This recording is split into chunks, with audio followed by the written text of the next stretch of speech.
वैसे कर लेना मैं क्योंकि मेरे बापू ने एक बार ना मुर्गी फार्म बनाया सी छोटा जिहा 500 मुर्गियां रखिया सी ਉਹਦੇ ਵਿੱਚ ਫਿਰ ਉਹ ਸਾਰਾ ਕੁਝ ਆਪੇ ਕਰਨਾ ਪੈਂਦਾ ਇੱਕ ਭਖਾਰੀ ਵੀ ਆਪੇ ਚਲਾਣੀ ਪੈਂਦੀ ਹੈ ਤੇ ਬੱਲਬ ਵੀ ਆਪ ਠੀਕ ਕਰਨੇ ਪੈਂਦੇ खैर ज़्यादा तकलीफ हो जाएगी दिल्ली तक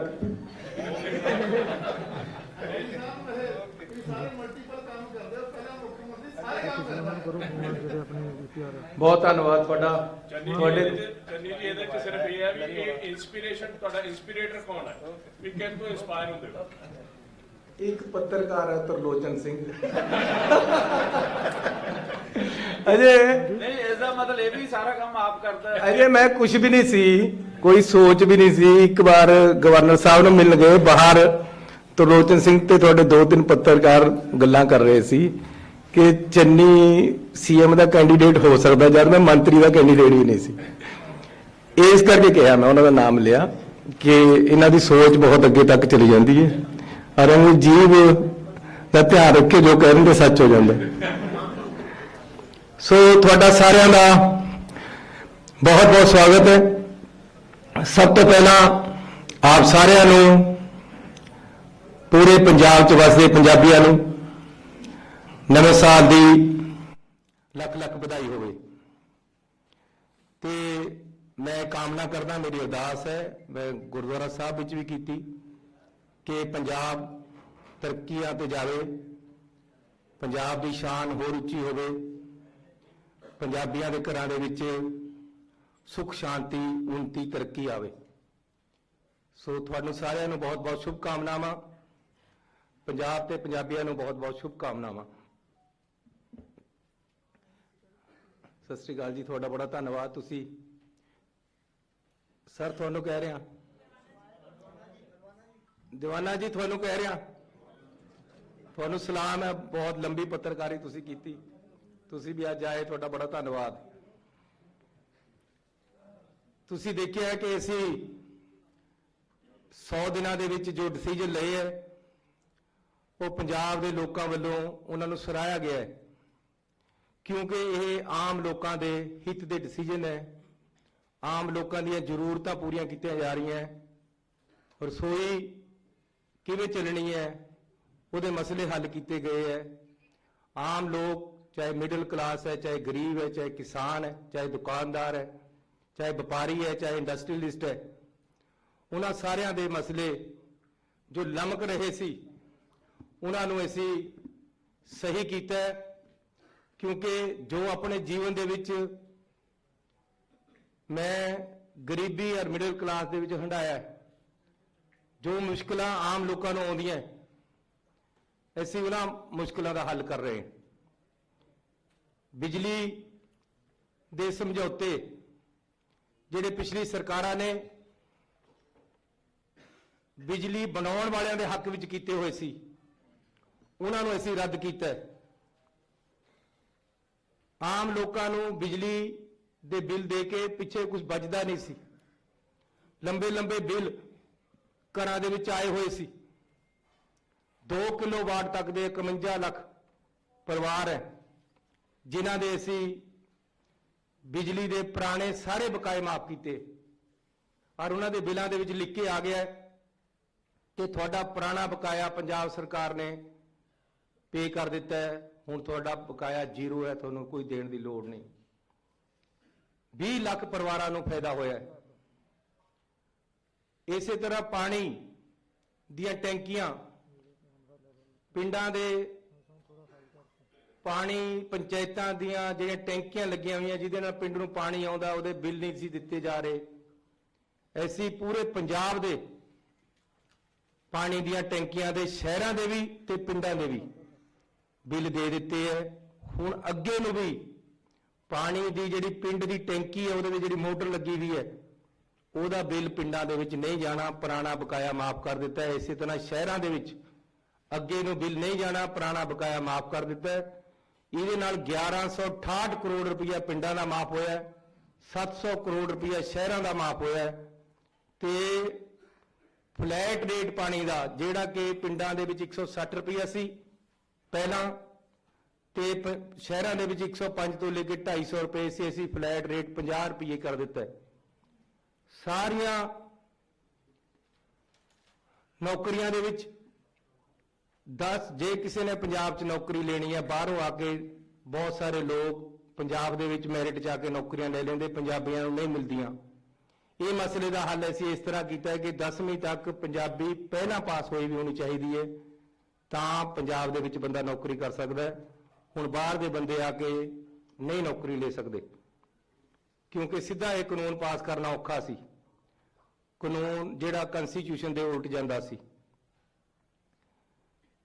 ਪੰਜਾਬ ਦੇ ਵਿੱਚ ਮਹਾਨ ਸ਼ਖਸੀਅਤਾਂ ਦੇ ਨਾਮ ਤੇ ਜਿਨ੍ਹਾਂ ਦੇ ਪਹਿਲਾਂ ਚੇਅਰਸ ਨਹੀਂ ਸੀ, ਉਹਨਾਂ ਦੀ ਸਟੱਡੀ ਨੂੰ ਅਧਿਐਨ ਕਰਨ ਵਾਸਤੇ ਉਹਦੇ ਵਾਸਤੇ ਅਸੀਂ ਚੇਅਰ ਸਥਾਪਿਤ ਕੀਤੀਆਂ। ਭਾਈ ਜੇਤਾ ਜੀ ਦੇ ਲਈ, ਪਰਸ਼ੂਰਾਮ ਜੀ ਦੇ ਲਈ, ਗੁਰੂ ਰਵਿਦਾਸ ਜੀ ਦੇ ਲਈ, ਭਗਵਾਨ ਵਾਲਮੀਕ ਜੀ ਦੇ ਲਈ, ਸੰਤ ਕਬੀਰ ਜੀ ਦੇ ਲਈ, ਮੱਖਣ ਸ਼ਾਹ ਲਵਾਣਾ ਜੀ ਦੇ ਲਈ ਤੇ ਭਗਵਾਨ ਪਰਸ਼ੂਰਾਮ ਜੀ ਦੇ ਫਗਵਾੜੇ ਦੇ ਮੰਦਿਰ ਦੇ ਵਿੱਚ 10 ਕਰੋੜ ਰੁਪਏ ਦੀ ਲਾਗਤ ਦੇ ਨਾਲ ਉੱਥੇ ਅਸੀਂ ਉਸਾਰੀ ਸ਼ੁਰੂ ਕਰਾਈ ਹੈ। ਰਾਮਾਇਣ, ਭਗਵਦ ਗੀਤਾ, ਮਹਾਭਾਰਤ ਦੇ ਉੱਤੇ ਅਧਿਐਨ ਸੈਂਟਰ ਪਟਿਆਲੇ ਦੇ ਵਿੱਚ ਅਸੀਂ ਖੋਲ ਰਹੇ ਹਾਂ। ਉੱਥੇ ਜਗ੍ਹਾ ਅਲਾਟ ਕਰ ਦਿੱਤੀ ਹੈ, ਪੈਸੇ ਅਲਾਟ ਕਰ ਦਿੱਤੇ ਗਏ ਹੈ ਤੇ ਉਸ ਦਾ ਕੰਮ ਸ਼ੁਰੂ ਹੋ ਗਿਆ ਹੈ। ਰੇਤਾ 22 ਰੁਪਏ ਤੱਕ ਵਿਕਦਾ ਸੀ ਦਰਿਆ ਦੇ ਉੱਤੇ। ਇੱਥੇ ਕਨਫਿਊਜ਼ਨ ਹੈ, ਕਈ ਵਾਰ ਕਈਆਂ ਨੂੰ ਇਹ ਹੋ ਜਾਂਦਾ ਕਿ ਸ਼ਾਇਦ ਘਰ 5.5 ਰੁਪਏ ਮਿਲਣਾ ਹੈ, ਲੇਕਿਨ ਅਸੀਂ 5.5 ਰੁਪਏ ਖੱਡ ਦਾ ਰੇਟ ਕਰ ਦਿੱਤਾ ਹੈ। ਨਾਲ ਇਹ ਵੀ ਕਹਿ ਦਿੱਤਾ ਹੈ ਕਿ ਕੋਈ ਜੇ 5.5 ਤੋਂ ਜ਼ਿਆਦਾ ਵੇਚਦਾ ਹੈ ਉਹਦੀ ਵੀਡੀਓ ਪਾਓ, ਵੀਡੀਓ ਬਣਾਉਣ ਵਾਲੇ ਨੂੰ 25,000 ਰੁਪਏ ਇਨਾਮ ਦਿੱਤਾ ਜਾਏਗਾ ਤੇ ਜਿਹੜਾ ਵੇਚਦਾ ਹੈ ਉਹਨੂੰ ਫੜ ਕੇ ਅੰਦਰ ਦਿੱਤਾ ਜਾਏਗਾ। ਇਸੇ ਤਰ੍ਹਾਂ ਗੁਲਾਬੀ ਸੁੰਡੀ ਦਾ ਤੇ ਹੋਰ ਵੀ ਖਰਾਬਾ ਜਿਹੜਾ ਹੋਇਆ ਹੈ। ਪਹਿਲਾਂ 12,000 ਰੁਪਏ ਮਿਲਦਾ ਹੁੰਦਾ ਸੀ, ਹੁਣ ਅਸੀਂ 17,000 ਰੁਪਏ ਕਰ ਦਿੱਤਾ ਹੈ ਮੁਆਵਜ਼ਾ 1 ਕਿੱਲੇ ਦੇ ਮਗਰ, ਤੇ ਪੈਸੇ ਅਸੀਂ ਭੇਜ ਦਿੱਤੇ ਹੈ, ਡਿਸਪਰਸ ਹੋਣੇ ਸ਼ੁਰੂ ਹੋ ਰਹੇ। ਠੇਕੇ ਤੇ ਰੱਖੇ ਮੁਲਾਜ਼ਮਾਂ ਨੂੰ 36,000 ਨੂੰ ਅਸੀਂ ਕਾਨੂੰਨ ਬਣਾ ਕੇ ਪੱਕਾ ਕੀਤਾ ਹੈ, ਲੇਕਿਨ ਗਵਰਨਰ ਸਾਹਿਬ ਵੱਲੋਂ ਰਾਜਨੀਤਿਕ ਕਾਰਨਾਂ ਕਰਕੇ ਫਾਈਲ ਨੂੰ ਰੋਕਿਆ ਹੋਇਆ ਹੈ। ਸਾਡੇ ਚੀਫ ਸੈਕਟਰੀ ਸਾਹਿਬ 2 ਵਾਰ ਜਾ ਕੇ ਆਏ हैं, ਮੈਂ ਮੰਤਰੀਆਂ ਨੂੰ ਨਾਲ ਲੈ ਕੇ ਜਾ ਕੇ ਆਇਆ ਕਿ ਫਾਈਲ ਨੂੰ ਕਲੀਅਰ ਕਰੋ, ਲੇਕਿਨ ਉਹਨਾਂ ਵੱਲੋਂ ਅਜੇ ਤੱਕ ਕੀਤੀ ਨਹੀਂ। ਹੁਣ ਅਸੀਂ ਸੋਮਵਾਰ ਨੂੰ ਉਹਨਾਂ ਨੂੰ ਫੇਰ ਮਿਲਣ ਜਾ ਰਹੇ, ਸਾਰੇ ਕੈਬਨਿਟ ਦੇ ਮੰਤਰੀਆਂ ਦੇ ਨਾਲ, ਮੈਂ ਆਪ ਜਾ ਰਿਹਾ, ਲੇਕਿਨ ਜੇ ਨਹੀਂ ਕਰਨਗੇ ਤਾਂ ਇਹ ਰਾਜਨੀਤੀ ਹੈ। ਐਸੀ ਧਰਨਾ ਵੀ ਦੇਣਾ ਪਿਆ ਤਾਂ ਧਰਨਾ ਦੇ ਸਕਦੇ ਹਾਂ, ਲੇਕਿਨ ਅਸੀਂ ਮੁਲਾਜ਼ਮ ਪੱਕੇ ਕਰਨੇ ਹੈ। ਸਾਡਾ ਕਾਨੂੰਨ ਬਣਿਆ ਹੋਇਆ ਹੈ, ਉਹਨਾਂ ਦਾ ਫਰਜ਼ ਬਣਦਾ ਹੈ ਕਿ ਟਾਈਮ ਸਿਰ ਕਾਨੂੰਨ ਜਿਹੜਾ ਬਣਿਆ ਹੋਇਆ ਉਸ ਦੀ ਫਾਈਲ ਨੂੰ ਕਲੀਅਰ ਕਰੇ, ਉਹ ਜਾਣ ਕੇ। ਕਿਉਂਕਿ ਪਹਿਲਾਂ ਮੈਨੂੰ ਇਹ ਸੀ ਕਿ ਸ਼ਾਇਦ ਕਿਤੇ ਬਿਜ਼ੀ ਹੈ, ਲੇਕਿਨ ਹੁਣ ਮੈਂ ਵੀ ਜਾਇਆ, ਚੀਫ ਸੈਕਟਰੀ ਵੀ ਜਾਇਆ, ਹੁਣ ਇਹ ਰਾਜਨੀਤੀ ਹੈ, ਕਿਉਂਕਿ ਪਿੱਛੇ ਤੋਂ ਬੀਜੇਪੀ ਦਾ ਪ੍ਰੈਸ਼ਰ ਹੈ। ਇਸ ਤਰ੍ਹਾਂ ਉਹਨਾਂ ਨੂੰ ਨਹੀਂ ਕਰਨਾ ਚਾਹੀਦਾ। 40,000 ਤੋਂ ਵੱਧ ਵੈਟ ਦੇ ਕੇਸ ਅਸੀਂ ਉਹਨਾਂ ਦੀ ਅਸੈਸਮੈਂਟ ਜਿਹੜੀ ਚੱਲ ਰਹੀ ਸੀ ਉਹ ਖਤਮ ਕਰ ਦਿੱਤੀ ਹੈ ਤੇ ਉਹਨਾਂ ਨੂੰ ਬਿਲਕੁਲ ਸੁਰਖਰੂ ਕਰ ਦਿੱਤਾ ਹੈ। ਪੈਟਰੋਲ ਤੇ ਰੇਟ 10 ਰੁਪਏ ਘੱਟ ਕੀਤੇ ਹੈ, ਡੀਜ਼ਲ ਦੇ ਰੇਟ 5 ਰੁਪਏ ਘੱਟ ਕੀਤੇ ਹੈ। ਜਿਹੜੇ ਕਹਿੰਦੇ ਹੈ ਕਿ ਜੀ ਫੈਸਲੇ ਐਲਾਨੇ ਹੀ ਜਾਂਦੇ, ਲਾਗੂ ਨਹੀਂ ਹੁੰਦੇ, ਉਹਨਾਂ ਨੂੰ ਮੇਰੀ ਬੇਨਤੀ ਹੈ ਕਿ ਪੈਟਰੋਲ ਪੰਪ ਪਰ ਜਾ ਕੇ ਪੈਟਰੋਲ ਪਾਉਣ, 10 ਰੁਪਏ ਸਸਤਾ ਮਿਲ ਰਿਹਾ ਹੈ, ਡੀਜ਼ਲ ਪਾਉਣ 5 ਰੁਪਏ ਸਸਤਾ ਮਿਲ ਰਿਹਾ ਹੈ, ਬਿਜਲੀ ਦੇ ਬਕਾਏ ਬਿਲਾਂ ਚੈੱਕ ਕਰ ਲੈਣ, ਅਗਲੇ ਜਿਹੜੇ ਬਿੱਲ ਆ ਰਹੇ ਉਹ ਚੈੱਕ ਕਰ ਲੈਣ, 3 ਰੁਪਏ ਰੇਟ ਘਟ ਕੇ ਆ ਰਹੇ ਬਿਜਲੀ ਦੇ। ਕਾਰਨ ਇਹ ਹੈ ਕਿ ਜਿਹੜੇ ਲੋਕ ਗਰੰਟੀਆਂ ਦੇ ਰਹੇ ਸੀ, ਘਰਾਂ ਦੇ ਵਿੱਚ ਫਾਰਮ ਭਰ ਰਹੇ ਸੀ ਜਾ ਕੇ, ਉਹਨਾਂ ਦੇ ਘਰ ਪਏ ਹੀ ਗਰੰਟੀ ਕਾਰਡ ਐਕਸਪਾਇਰ ਹੋ ਗਏ ਉਹਨਾਂ ਪਾਰਟੀਆਂ ਦੇ, ਤੇ ਉਹਨਾਂ ਪਾਸ ਹੁਣ ਹੋਰ ਕੁਝ ਕਹਿਣ ਨੂੰ ਬਚਿਆ ਨਹੀਂ, ਸਿਰਫ ਇਹੀ ਕਹਿੰਦੇ ਵੀ ਇਹ ਐਲਾਨ ਹੀ ਕਰਦਾ ਹੈ, ਜਦ ਕਿ ਅਸੀਂ ਐਲਾਨ ਨਹੀਂ ਕਰਦੇ, ਲਾਗੂ ਕਰਦੇ। ਇਹ ਮੈਂ ਪੁਰਾਣੇ ਜਿਹੜੇ ਤੁਹਾਨੂੰ ਪਹਿਲਾਂ ਦੱਸ ਚੁੱਕਿਆ ਉਹਨਾਂ ਚੋਂ ਕੁਝ ਫੈਸਲੇ ਦੱਸੇ। ਹੁਣ ਮੈਂ ਨਵੇਂ ਫੈਸਲੇ ਜਿਹੜੇ ਲਾਗੂ ਕੀਤੇ ਹੈ ਉਹ ਤੁਹਾਨੂੰ ਦੱਸਣ ਜਾ ਰਿਹਾ। ਮਿਡ ਡੇ ਮੀਲ ਵਰਕਰ, ਇਹਨਾਂ ਦੀ 2200 ਰੁਪਏ ਪਹਿਲਾਂ ਮਿਲਦਾ ਸੀ ਇਹਨਾਂ ਨੂੰ, ਅਸੀਂ ਇਹਨਾਂ ਨੂੰ ਵਧਾ ਕੇ 3000 ਰੁਪਇਆ ਕਰ ਦਿੱਤਾ ਹੈ। ਇਹ ਲਗਭਗ 46000 ਵਰਕਰ ਹੈ ਪੰਜਾਬ ਦੇ ਵਿੱਚ ਮਿਡ ਡੇ ਮੀਲ ਜਿਹੜੇ ਸਕੂਲਾਂ ਦੇ ਵਿੱਚ ਬਣਾਉਂਦੇ ਆ, ਗਰੀਬ ਲੋਕ ਹੈ, ਉਹਨਾਂ ਨੂੰ ਸਿਰਫ 2200 ਰੁਪਇਆ ਦਿੰਦਾ ਜਾਂਦਾ ਸੀ, ਅਸੀਂ ਇਕੱਠਾ 800 ਰੁਪਇਆ ਵਧਾ ਕੇ ਉਹਨਾਂ ਦਾ 3000 ਕਰ ਦਿੱਤਾ ਹੈ, ਨਾਲ ਨੋਟੀਫਿਕੇਸ਼ਨ ਕਰ ਦਿੱਤੀ ਹੈ।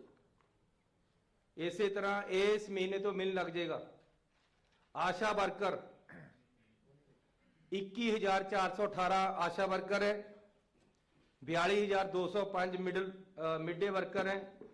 ਜਿਹੜੇ 21000 ਆਸ਼ਾ ਵਰਕਰ ਹੈ ਉਹਨਾਂ ਨੂੰ ਸਿਰਫ ਕਮਿਸ਼ਨ ਮਿਲਦਾ ਸੀ, ਫਿਕਸ ਪੈਸਾ ਕੋਈ ਨਹੀਂ ਸੀ ਮਿਲਦਾ, ਬਹੁਤ ਘੱਟ ਪੈਸੇ ਉਹਨਾਂ ਦੇ ਬਣਦੇ ਸੀ, ਲੇਕਿਨ ਉਹ ਵਿਚਾਰੀਆਂ ਰੋਜ਼ ਜਾਂਦੀਆਂ, ਰੋਜ਼ ਕੰਮ ਕਰਦੀਆਂ, ਗੁਜ਼ਾਰੇ ਜੋਗੇ ਪੈਸੇ ਨਹੀਂ ਸੀ ਮਿਲਦੇ। ਐਸੀ ਕਮਿਸ਼ਨ ਦੇ ਨਾਲ ਨਾਲ ਆਪਣੇ ਸਰਕਾਰ ਵੱਲੋਂ 2500 ਰੁਪਇਆ ਉਹਨਾਂ ਨੂੰ ਵੱਖਰਾ ਦੇਣਾ ਦਾ ਤੈਅ ਕਰ ਦਿੱਤਾ ਹੈ। ਇਸ ਮਹੀਨੇ ਤੋਂ ਮਿਲਣ ਲੱਗ ਜਾਏਗਾ, ਕਾਨੂੰਨ ਬਣਾ ਦਿੱਤਾ ਹੈ।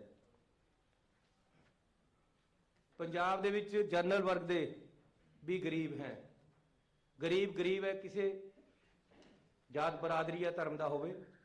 ਇਸ ਕਰਕੇ ਅਸੀਂ ਪੰਜਾਬ ਰਾਜ ਜਨਰਲ ਵਰਗ ਕਮਿਸ਼ਨ ਦੀ ਸਥਾਪਨਾ ਕੀਤੀ ਹੈ, ਜਿਹੜੇ ਕਿ ਅਸੀਂ ਕੈਬਨਿਟ ਦੇ ਵਿੱਚ ਪਾਸ ਕਰਕੇ ਨੋਟੀਫਿਕੇਸ਼ਨ ਕਰ ਦਿੱਤੀ ਹੈ।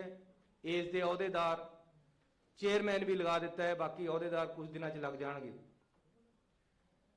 ਸਰਕਾਰ ਵੱਲੋਂ ਮਲੇਰਕੋਟਲਾ ਵਿਖੇ ਹੱਜ ਹਾਊਸ ਦੀ ਸਥਾਪਨਾ ਕੀਤੀ ਜਾ ਰਹੀ ਹੈ, ਉਹਦੇ ਵਾਸਤੇ ਜਗ੍ਹਾ ਦੀ ਸ਼ਨਾਖਤ ਹੋ ਗਈ ਹੈ।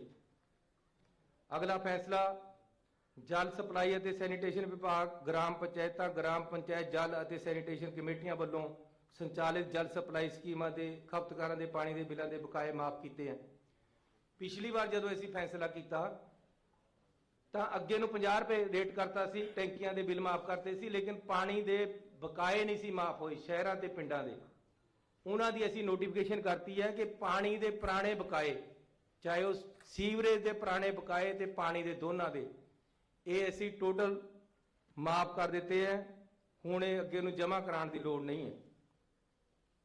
ਇਸੇ ਤਰ੍ਹਾਂ ਨੰਬਰਦਾਰਾਂ ਦਾ ਬੜਾ ਭਾਰੀ ਮਸਲਾ ਸੀ, ਉਹਨਾਂ ਦੀ ਡਿਮਾਂਡ ਸੀ ਕਿ ਸਾਨੂੰ ਜੱਦੀ ਪੁਸ਼ਤੀ ਕੀਤਾ ਜਾਵੇ।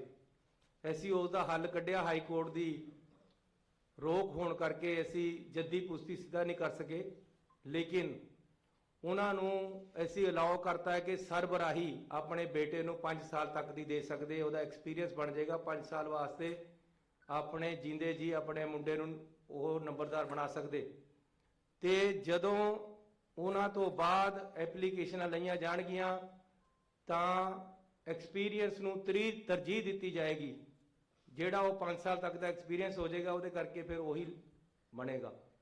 ਇਸ ਕਰਕੇ ਲੈ ਲੈ ਨੰਬਰਦਾਰੀ, ਆਪਾਂ ਕਿਆ ਕਿਆ ਕਰਾਂਗੇ ਤੁਹਾਨੂੰ ਪਤਾ ਹੈ, ਲੇਕਿਨ ਨੰਬਰਦਾਰੀ ਨੰਬਰਦਾਰਾਂ ਦੇ ਘਰ ਰਹੇਗੀ, ਅਸੀਂ ਇਹ ਕਰ ਦਿੱਤਾ ਹੈ। ਰਾਜਾ ਸੰਸੀ ਅੰਮ੍ਰਿਤਸਰ ਨੂੰ ਸਬ ਤਹਿਸੀਲ ਬਣਾ ਦਿੱਤਾ ਹੈ।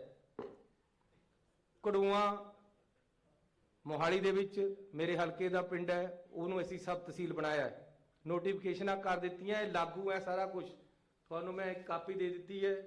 100 ਦਿਨ 100 ਵੱਡੇ ਫੈਸਲੇ, 100 ਮਸਲਿਆਂ ਦਾ ਹੱਲ, ਉਹ ਤੁਹਾਨੂੰ ਨਾਲ ਨਾਲ ਇਹ ਪੂਰੀ ਕਿਤਾਬ ਬਣਾ ਕੇ ਦਿੱਤੀ ਹੈ।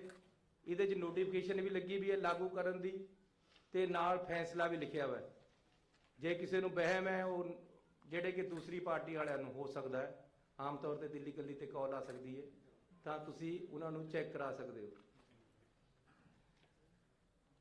ਦੁਰਾਗੜਾ ਗੁਰਦਾਸਪੁਰ ਨੂੰ ਸਬ ਤਹਿਸੀਲ ਬਣਾਇਆ ਜੀ। ਔੜ SBS ਨਗਰ ਨੂੰ ਸਬ ਤਹਿਸੀਲ ਬਣਾਤਾ ਹੈ।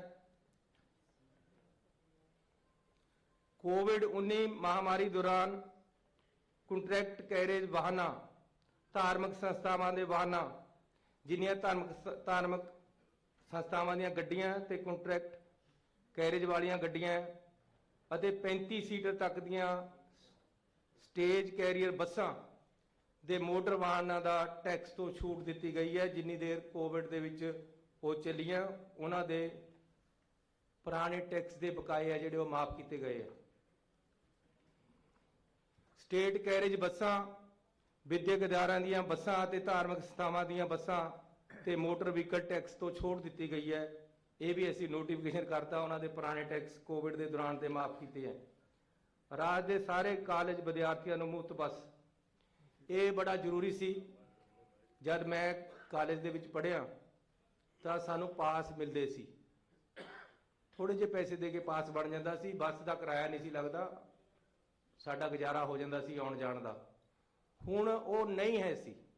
ਖਾਸ ਤੌਰ ਤੇ ਪ੍ਰਾਈਵੇਟ ਕਾਲਜਾਂ ਤੇ ਪ੍ਰਾਈਵੇਟ ਯੂਨੀਵਰਸਿਟੀਆਂ ਦੇ ਬੱਚਿਆਂ ਨੂੰ ਬੜੀ ਦਿੱਕਤ ਆਉਂਦੀ ਸੀ ਆਉਣ ਜਾਣ ਦੀ, ਉਹਨਾਂ ਨੂੰ ਬੱਸ ਪਾਸ ਨਹੀਂ ਸੀ ਹੁਣ ਜਾਰੀ ਹੁੰਦੇ, ਉਹਨਾਂ ਦਾ ਕਾਫੀ ਕਿਰਾਇਆ ਲੱਗ ਜਾਂਦਾ ਸੀ, ਬੱਸਾਂ ਮਹਿੰਗੀਆਂ ਹੋ ਗਈਆਂ। ਇਸ ਕਰਕੇ ਅਸੀਂ ਪੂਰੇ ਪੰਜਾਬ ਦੇ ਵਿੱਚ ਜਿੰਨਾ ਵੀ ਸਟੂਡੈਂਟ ਹੈ ਕਾਲਜ ਦਾ ਯੂਨੀਵਰਸਿਟੀ ਦਾ, ਚਾਹੇ ਉਹ ਪ੍ਰਾਈਵੇਟ ਕਾਲਜ ਹੈ ਚਾਹੇ ਪ੍ਰਾਈਵੇਟ ਯੂਨੀਵਰਸਿਟੀ ਹੈ, ਚਾਹੇ ਸਰਕਾਰੀ ਕਾਲਜ ਹੈ ਚਾਹੇ ਸਰਕਾਰੀ ਯੂਨੀਵਰਸਿਟੀ ਹੈ, ਉਹਨਾਂ ਦੇ ਅਸੀਂ ਬੱਸਾਂ ਦੇ ਵਿੱਚ ਫ੍ਰੀ ਆਉਣ ਜਾਣ ਕਾਲਜ ਤੋਂ ਘਰ ਤੱਕ ਦਾ ਪ੍ਰਦਾਨ ਕਰ ਦਿੱਤਾ ਹੈ। ਉਹਨਾਂ ਨੂੰ ਪਾਸ ਜਾਰੀ ਕੀਤੇ ਜਾਣਗੇ। ਲੇਕਿਨ ਇਹ ਫੈਸਲਾ ਅੱਜ ਤੋਂ ਹੀ ਲਾਗੂ ਕਰ ਦਿੱਤਾ ਹੈ। ਫਿਲਹਾਲ ਉਹ ਆਪਣਾ ਆਇਡੈਂਟੀ ਕਾਰਡ ਦਿਖਾ ਕੇ ਆਉਣ ਜਾਣ ਕਰ ਸਕਦੇ ਹੈ। 31 ਮਾਰਚ ਤੱਕ ਜ਼ਰੂਰੀ ਹੋਏਗਾ ਕਿ ਉਹ ਆਪਣਾ ਬੱਸ ਪਾਸ ਬਣਾ ਲੈਣ। 3 ਮਹੀਨੇ ਬੱਸ ਪਾਸ ਬਣਾਉਣ ਨੂੰ ਦਿੱਤੇ ਹੈ ਤੇ ਉਦੋਂ ਤੱਕ ਉਹਨਾਂ ਦਾ ਆਉਣ ਜਾਣ ਫ੍ਰੀ। ਅਸੀਂ ਹੁਣ ਆਇਡੈਂਟੀ ਕਾਰਡ ਤੇ ਕਰਤਾ, ਆਪਣੀ ਯੂਨੀਵਰਸਿਟੀ ਦਾ ਆਇਡੈਂਟੀ ਕਾਰਡ ਦਿਖਾਓ, ਕਿਉਂਕਿ ਇੱਕਦਮ ਬਣਨੇ ਨਹੀਂ ਪਾਸ, ਕੋਡ ਲੱਗ ਜਾਣਾ ਹੈ। ਫਿਰ ਕਹਿਣਾ, ਕਈਆਂ ਨੇ ਕਹਿ ਦੇਣਾ ਜੀ ਤਾਂ ਉਹਨੂੰ ਐਲਾਨ ਹੀ ਕੀਤਾ ਸੀ। ਇਸ ਕਰਕੇ ਅਸੀਂ ਨੋਟੀਫਿਕੇਸ਼ਨ 'ਚ ਇਹ ਲਿਖ ਰਹੇ ਹਾਂ ਕਿ ਉਹ ਬੱਸ ਦੇ ਵਿੱਚ ਜਾ ਸਕਦੇ ਆਇਡੈਂਟੀ ਕਾਰਡ ਦਿਖਾ ਕੇ।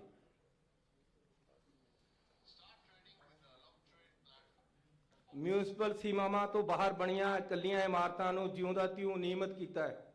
ਜਿਹੜੀਆਂ ਬਾਹਰ ਬਿਲਡਿੰਗਾਂ ਬਣ ਗਈਆਂ ਉਹਨਾਂ ਨੂੰ ਅਸੀਂ ਰਿਕੋਗਨਾਈਜ਼ ਕਰ ਰਹੇ ਹਾਂ। ਪੰਜਾਬ ਵਿੱਚ EWS ਹਾਊਸਿੰਗ ਸਕੀਮ 2021 ਦੇ ਤਹਿਤ ਆਰਥਿਕ ਪੱਖੋਂ ਕਮਜ਼ੋਰ ਵਰਗਾਂ ਦੇ 25,000 ਮਕਾਨ ਮੁਹੱਈਆ ਕਰਾਉਣ ਦਾ ਫੈਸਲਾ ਕੀਤਾ ਗਿਆ ਹੈ। ਪੰਜਾਬ ਦੇ ਵੱਡੇ ਸ਼ਹਿਰਾਂ ਦੇ ਵਿੱਚ ਗਰੀਬ ਆਦਮੀ ਮਕਾਨ ਨਹੀਂ ਖਰੀਦ ਸਕਦਾ, ਇਸ ਕਰਕੇ ਅਸੀਂ 25,000 ਫਲੈਟ ਪੰਜਾਬ ਸਰਕਾਰ ਵੱਲੋਂ ਬਣਾ ਕੇ ਦੇ ਰਹੇ, ਬਹੁਤ ਹੀ ਨੋਮੀਨਲ ਰੇਟਾਂ ਤੇ। ਸਿਰਫ 4,000 ਰੁਪਇਆ ਉਹਨਾਂ ਦੀ ਕਿਸ਼ਤ ਹੋਏਗੀ ਤੇ ਉਹਨੂੰ ਜਿਹੜੇ ਘੱਟ ਆਮਦਨ ਵਾਲੇ ਲੋਕ ਹੈ ਉਹਨਾਂ ਨੂੰ 25,000 ਮਕਾਨ ਅਸੀਂ ਦੇ ਰਹੇ। ਜਗ੍ਹਾ ਦੀ ਸ਼ਨਾਖਤ ਹੋ ਗਈ ਹੈ, ਟੈਂਡਰ ਲੱਗ ਗਏ ਹੈ ਤੇ ਅਸੀਂ ਹੁਣ ਉਹਨਾਂ ਤੋਂ ਐਪਲੀਕੇਸ਼ਨਾਂ ਲੈ ਕੇ ਲਾਟਰੀ ਸਿਸਟਮ ਦੇ ਨਾਲ ਮਕਾਨ ਜਾਰੀ ਕਰਾਂਗੇ।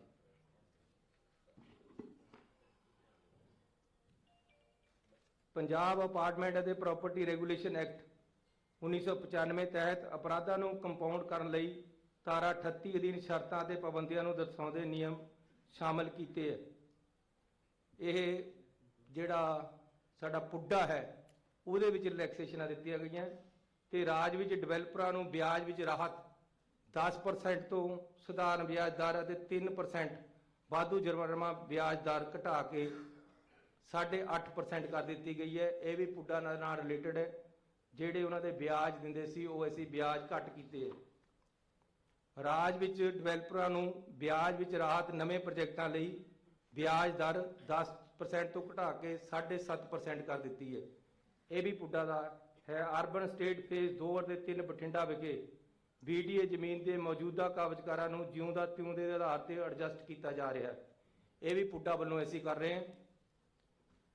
ਸਾਰਾਗੜ੍ਹੀ ਦੇ ਬਹਾਦਰ ਸ਼ਹੀਦ ਹਵਾਲਦਾਰ ਸਰਦਾਰ ਈਸ਼ਰ ਸਿੰਘ ਦੇ ਨਾਮ ਤੇ ਪਿੰਡ ਝੋਰੜਾ ਲੁਧਿਆਣਾ ਵਿਖੇ ਨਵੇਂ ਹਸਪਤਾਲ ਦੀ ਸਥਾਪਨਾ ਕੀਤੀ ਜਾ ਰਹੀ ਹੈ। ਇਹਦੀ ਨੋਟੀਫਿਕੇਸ਼ਨ ਕਰ ਦਿੱਤੀ ਹੈ, ਜਗ੍ਹਾ ਦੀ ਸ਼ਨਾਖਤ ਹੋ ਗਈ ਹੈ। ਜਨਤਕ ਸਿਹਤ ਸੇਵਾਵਾਂ ਲਈ ਪੰਜਾਬ ਦੇ 13 ਕਮਿਊਨਿਟੀ ਹੈਲਥ ਸੈਂਟਰਾਂ ਨੂੰ ਸਬ ਡਿਵੀਜ਼ਨਲ ਹਸਪਤਾਲਾਂ ਵਿੱਚ ਅਪਗ੍ਰੇਡ ਕੀਤਾ ਗਿਆ ਹੈ। ਇਹਨਾਂ ਦੇ 13 ਦੇ ਇਹਦੇ ਵਿੱਚ ਅਸੀਂ ਨਾਮ ਦੇ ਦਿੱਤੇ ਹੈ। 13 ਹਸਪਤਾਲ ਅਪਗ੍ਰੇਡ ਕਰ ਦਿੱਤੇ ਹੈ। ਜਨਤਕ ਸਿਹਤ ਸੇਵਾਵਾਂ ਲਈ ਪੰਜਾਬ ਦੇ 9 PHC ਨੂੰ ਕਮਿਊਨਿਟੀ ਸੈਂਟਰ ਹੈਲਥ ਸੈਂਟਰ, ਡਿਸਪੈਂਸਰੀਆਂ ਨੂੰ ਕਮਿਊਨਿਟੀ ਹੈਲਥ ਸੈਂਟਰ 9 ਨੂੰ ਬਣਾਇਆ ਗਿਆ ਹੈ ਤੇ ਕਮਿਊਨਿਟੀ ਹੈਲਥ ਸੈਂਟਰਾਂ ਨੂੰ ਸਬ ਡਿਵੀਜ਼ਨ ਜਿਹੜੇ ਹਸਪਤਾਲ ਹੈ ਉਹ ਅਸੀਂ ਅਪਗ੍ਰੇਡ ਕੀਤੇ ਹੈ। ਜਿਵੇਂ ਮੇਰੇ ਚਮਕੌਰ ਸਾਹਿਬ ਹੈ, ਉੱਥੇ ਅਸੀਂ 9 ਕਰੋੜ ਰੁਪਇਆ ਲਾ ਕੇ ਹਸਪਤਾਲ ਨੂੰ ਅਪਗ੍ਰੇਡ ਕਰ ਰਹੇ। ਇਸੇ ਤਰ੍ਹਾਂ 13 ਕੀਤੇ ਹੈ ਤੇ 9 CHC ਨੂੰ ਕੀਤਾ ਹੈ। ਜਨਤਕ ਸਿਹਤ ਸੇਵਾਵਾਂ ਲਈ 7 ਪੇਂਡੂ ਹਸਪਤਾਲਾਂ ਨੂੰ, ਜਿਹੜੇ ਛੋਟੇ ਹਸਪਤਾਲ ਹੈ ਉਹਨਾਂ ਨੂੰ PHC ਬਣਾਇਆ, ਉਹ 7 ਹੈ। ਇਸੇ ਤਰ੍ਹਾਂ ਜਨਤਕ ਇਹ ਜਿਹੜੀਆਂ ਅਸੀਂ ਅਪਗ੍ਰੇਡ ਕੀਤੇ ਹੈ, ਇਹਨਾਂ ਵਾਸਤੇ ਅਸੀਂ 775 ਮੈਡੀਕਲ ਅਫਸਰਾਂ ਦੀਆਂ ਨਵੀਆਂ ਪੋਸਟਾਂ ਵੀ ਕ੍ਰੀਏਟ ਕਰ ਦਿੱਤੀਆਂ ਤਾਂ ਕਿ ਐ ਨਾ ਹੋਵੇ ਕਿ ਹਸਪਤਾਲ ਬੜਾ ਕਰ ਦਈਏ ਤਾਂ ਡਾਕਟਰ ਹੋਵੇ ਨਾ, ਨਰਸਾਂ ਹੋਵੇ ਨਾ। 775 ਪੋਸਟਾਂ ਵੀ ਅਸੀਂ ਕ੍ਰੀਏਟ ਕਰ ਦਿੱਤੀਆਂ, ਉਹਦਾ ਵੀ ਨੋਟੀਫਿਕੇਸ਼ਨ ਨਾਲ ਲਾਇਆ ਹੋਇਆ। ਇੱਕ ਮੇਰਾ ਡ੍ਰੀਮ ਪ੍ਰੋਜੈਕਟ ਹੈ, ਕੈਪਟਨ ਅਮਰਿੰਦਰ ਸਿੰਘ ਜੀ ਨੇ ਸ਼ੁਰੂ ਕੀਤਾ ਸੀ 2006 ਦੇ ਵਿੱਚ ਚਮਕੌਰ ਸਾਹਿਬ ਦੇ ਵਿੱਚ ਥੀਮ ਪਾਰਕ। ਇਹ ਬਹੁਤ ਹੀ ਵਧੀਆ ਤਰੀਕੇ ਦੇ ਨਾਲ ਅਸੀਂ ਉੱਥੇ ਪੂਰੇ ਸਿੱਖ ਇਤਿਹਾਸ ਨੂੰ ਫਿਲਮਾਇਆ ਹੈ। ਮੈਂ ਆਪ ਸਾਰੇ ਪੱਤਰਕਾਰ ਸਾਹਿਬਾਨਾਂ ਨੂੰ ਵੀ ਬੇਨਤੀ ਕਰਾਂਗਾ ਕਿ ਤੁਸੀਂ ਇਸ ਨੂੰ ਇੱਕ ਵਾਰ ਜ਼ਰੂਰ ਦੇਖ ਕੇ ਆਓ। ਬਹੁਤ ਹੀ ਵਧੀਆ ਦੇਖਣ ਵਾਲੀ ਚੀਜ਼ ਬਣਾਈ ਹੈ। ਤੁਸੀਂ ਇਹ ਸਮਝੋ ਇੱਕ ਨਵਾਂ ਅਜੂਬਾ ਪੰਜਾਬ ਦੇ ਵਿੱਚ ਬਣਿਆ। ਪੂਰੇ ਸਿੱਖ ਇਤਿਹਾਸ ਨੂੰ ਅਸੀਂ ਉੱਥੇ ਫਿਲਮਾਇਆ ਹੈ। ਉਹਦੇ ਵਿੱਚ 11 ਗੈਲਰੀਆਂ ਬਣਾਈਆਂ ਗਈਆਂ ਹੈ। ਗੁਰੂ ਨਾਨਕ ਸਾਹਿਬ ਤੋਂ ਲੈ ਕੇ ਗੁਰੂ ਗੋਬਿੰਦ ਸਿੰਘ ਤੱਕ ਤੇ ਉਸ ਤੋਂ ਬਾਅਦ ਬੰਦਾ ਬਹਾਦਰ ਜੀ ਦੇ ਸਰਹੰਦ ਨੂੰ ਫਤਿਹ ਕਰਨ ਤੱਕ ਦੀ ਜਿਹੜੀ ਹਿਸਟਰੀ ਹੈ, ਸਿੱਖ ਇਤਿਹਾਸ ਹੈ, ਉਸ ਨੂੰ ਉੱਥੇ ਫਿਲਮਾਇਆ ਗਿਆ ਹੈ। ਮੈਂ ਪੰਜਾਬੀ ਅੱਜ ਉੱਥੇ ਬਹੁਤ ਜ਼ਿਆਦਾ ਰਸ਼ ਹੈ, ਹਰ ਕੋਈ ਦੇਖਣ ਆ ਰਿਹਾ, ਲੇਕਿਨ ਇੱਕ ਦਿਨ ਦੇ ਵਿੱਚ 11 ਗੈਲਰੀਆਂ ਹੈ। ਉਹਦੇ 'ਚ ਇੱਕ ਗੈਲਰੀ 'ਚ ਇੱਕ ਵਾਰ 40 ਬੰਦੇ ਹੀ ਬੈਠ ਸਕਦੇ ਹੈ ਤੇ 440 ਇੱਕ ਵਾਰ ਨਿਕਲਦੇ ਹੈ। 2 ਘੰਟੇ ਦਾ ਸ਼ੋਅ ਹੈ। ਇਸ ਤਰ੍ਹਾਂ ਅਸੀਂ 7 ਸ਼ੋਅ ਰੋਜ਼ ਚਲਾਉਂਦੇ। ਸੋ ਲਗਭਗ 50,000 ਬੰਦਾ ਥੋੜੇ ਦਿਨਾਂ 'ਚ ਉਹਨੂੰ ਦੇਖ ਚੁੱਕਿਆ ਹੈ। ਇਹ ਇੱਕ ਬਹੁਤ ਬੜੀ ਤੇ ਅਹਿਮ ਸੌਗਾਤ ਅਸੀਂ ਪੰਜਾਬੀਆਂ ਨੂੰ, ਦੇਸ਼ ਨੂੰ, ਦੁਨੀਆ ਨੂੰ ਤੇ ਸਿੱਖ ਕੌਮ ਨੂੰ ਦਿੱਤੀ ਹੈ। ਮੈਂ ਤੁਹਾਨੂੰ ਬੇਨਤੀ ਕਰਾਂਗਾ ਕਿ ਤੁਸੀਂ ਵੀ ਸਾਰੇ ਜਾਣੇ ਇਸ ਨੂੰ ਦੇਖੇ ਕਿ ਆਓ। ਇਹਦਾ ਨਾਮ ਰੱਖਿਆ ਅਸੀਂ ਦਾਸਤਾਨ-ਏ-ਸ਼ਹਾਦਤ। ਇਹਦੇ ਅਸੀਂ ਸਟਾਫ ਵੀ ਭਰਤੀ ਕਰਨ ਵਾਸਤੇ ਰੱਖ ਲਿਆ ਹੈ। ਪੰਜਾਬ ਵਿੱਚ ਫਿਲਮ ਅਤੇ ਸੰਗੀਤ ਉਦਯੋਗ ਨੂੰ ਹੁਲਾਰਾ ਦੇਣ ਲਈ ਪੰਜਾਬੀ ਫਿਲਮ ਅਤੇ ਟੈਲੀਵਿਜ਼ਨ ਵਿਕਾਸ ਕੌਂਸਲ ਦੀ ਸਥਾਪਨਾ ਕੀਤੀ ਹੈ। ਪੰਜਾਬੀ ਮਿਊਜ਼ਿਕ ਦੁਨੀਆ ਦੇ ਵਿੱਚ ਅੱਜ ਸਭ ਤੋਂ ਮਸ਼ਹੂਰ ਮਿਊਜ਼ਿਕ ਹੈ। ਬਾਲੀਵੁੱਡ ਦੀਆਂ ਫਿਲਮਾਂ ਵੀ ਪੰਜਾਬੀ ਮਿਊਜ਼ਿਕ ਤੋਂ ਬਿਨਾਂ ਨਹੀਂ ਚੱਲਦੀਆਂ। ਪੰਜਾਬੀ ਫਿਲਮਾਂ ਨੇ ਬਹੁਤ ਨਾਮਣਾ ਖੱਟਿਆ ਹੈ ਤੇ ਬਹੁਤ ਤਰੱਕੀ ਕੀਤੀ ਹੈ। ਪੰਜਾਬੀ ਮਿਊਜ਼ਿਕ ਨੇ ਵੀ ਕੀਤੀ ਹੈ। ਇਸ ਲਈ ਅਸੀਂ ਪੰਜਾਬ ਦੇ ਵਿੱਚ ਪੰਜਾਬੀ ਫਿਲਮ ਅਤੇ ਟੈਲੀਵਿਜ਼ਨ ਵਿਕਾਸ ਕੌਂਸਲ ਬਣਾਈ ਹੈ। ਇਹਦੀ ਸਥਾਪਨਾ ਹੋ ਗਈ ਹੈ। ਇਹਦੇ ਅਹੁਦੇਦਾਰ ਅਸੀਂ 1-2 ਦਿਨਾਂ 'ਚ ਲਾ ਲਾਂਗੇ। ਜਿਸ ਤਰੀਕੇ ਦੇ ਨਾਲ ਭਗਵਦ ਗੀਤਾ ਤੇ ਰਮਾਇਣ ਤੇ ਅਧਿਐਨ ਸੈਂਟਰ ਬਣਾਇਆ ਗਿਆ, ਉਸੇ ਤਰ੍ਹਾਂ ਸ੍ਰੀ ਗੁਰੂ ਰਵਿਦਾਸ ਬਾਣੀ ਅਧਿਐਨ ਸੈਂਟਰ ਕਮੇਟੀ ਬਣਾ ਕੇ ਡੇਰਾ ਸੱਚ ਬੱਲਾ ਵਿਖੇ, ਜਲੰਧਰ ਵਿਖੇ ਗੁਰੂ ਰਵਿਦਾਸ ਦੀ ਬਾਣੀ ਦਾ ਅਧਿਐਨ ਸੈਂਟਰ ਅਸੀਂ ਬਣਾ ਰਹੇ ਹਾਂ। ਉਹਦੀ ਕਮੇਟੀ ਬਣਾ ਦਿੱਤੀ ਹੈ।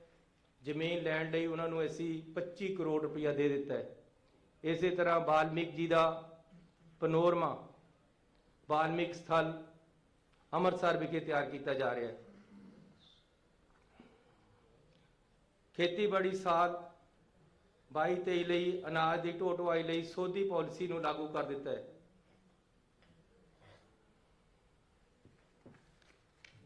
ਕੰਟਰੈਕਟ ਤੇ ਕੰਮ ਕਰ ਰਹੇ ਸਫਾਈ ਸੇਵਕਾਂ ਦੀ ਬਹੁਤ ਡਿਮਾਂਡ ਸੀ, ਸੀਵਰਮੈਨਾਂ ਦੀ ਬਹੁਤ ਡਿਮਾਂਡ ਸੀ ਤੇ ਜਿਹੜੇ ਟਰਾਲੀ ਚਲਾਉਂਦੇ ਗੰਦਗੀ ਢੋਣ ਵਾਲੇ ਡਰਾਈਵਰ, ਉਹਨਾਂ ਦੀ ਬੜੀ ਡਿਮਾਂਡ ਸੀ ਕਿ ਸਾਨੂੰ ਪੱਕਾ ਕਰੋ।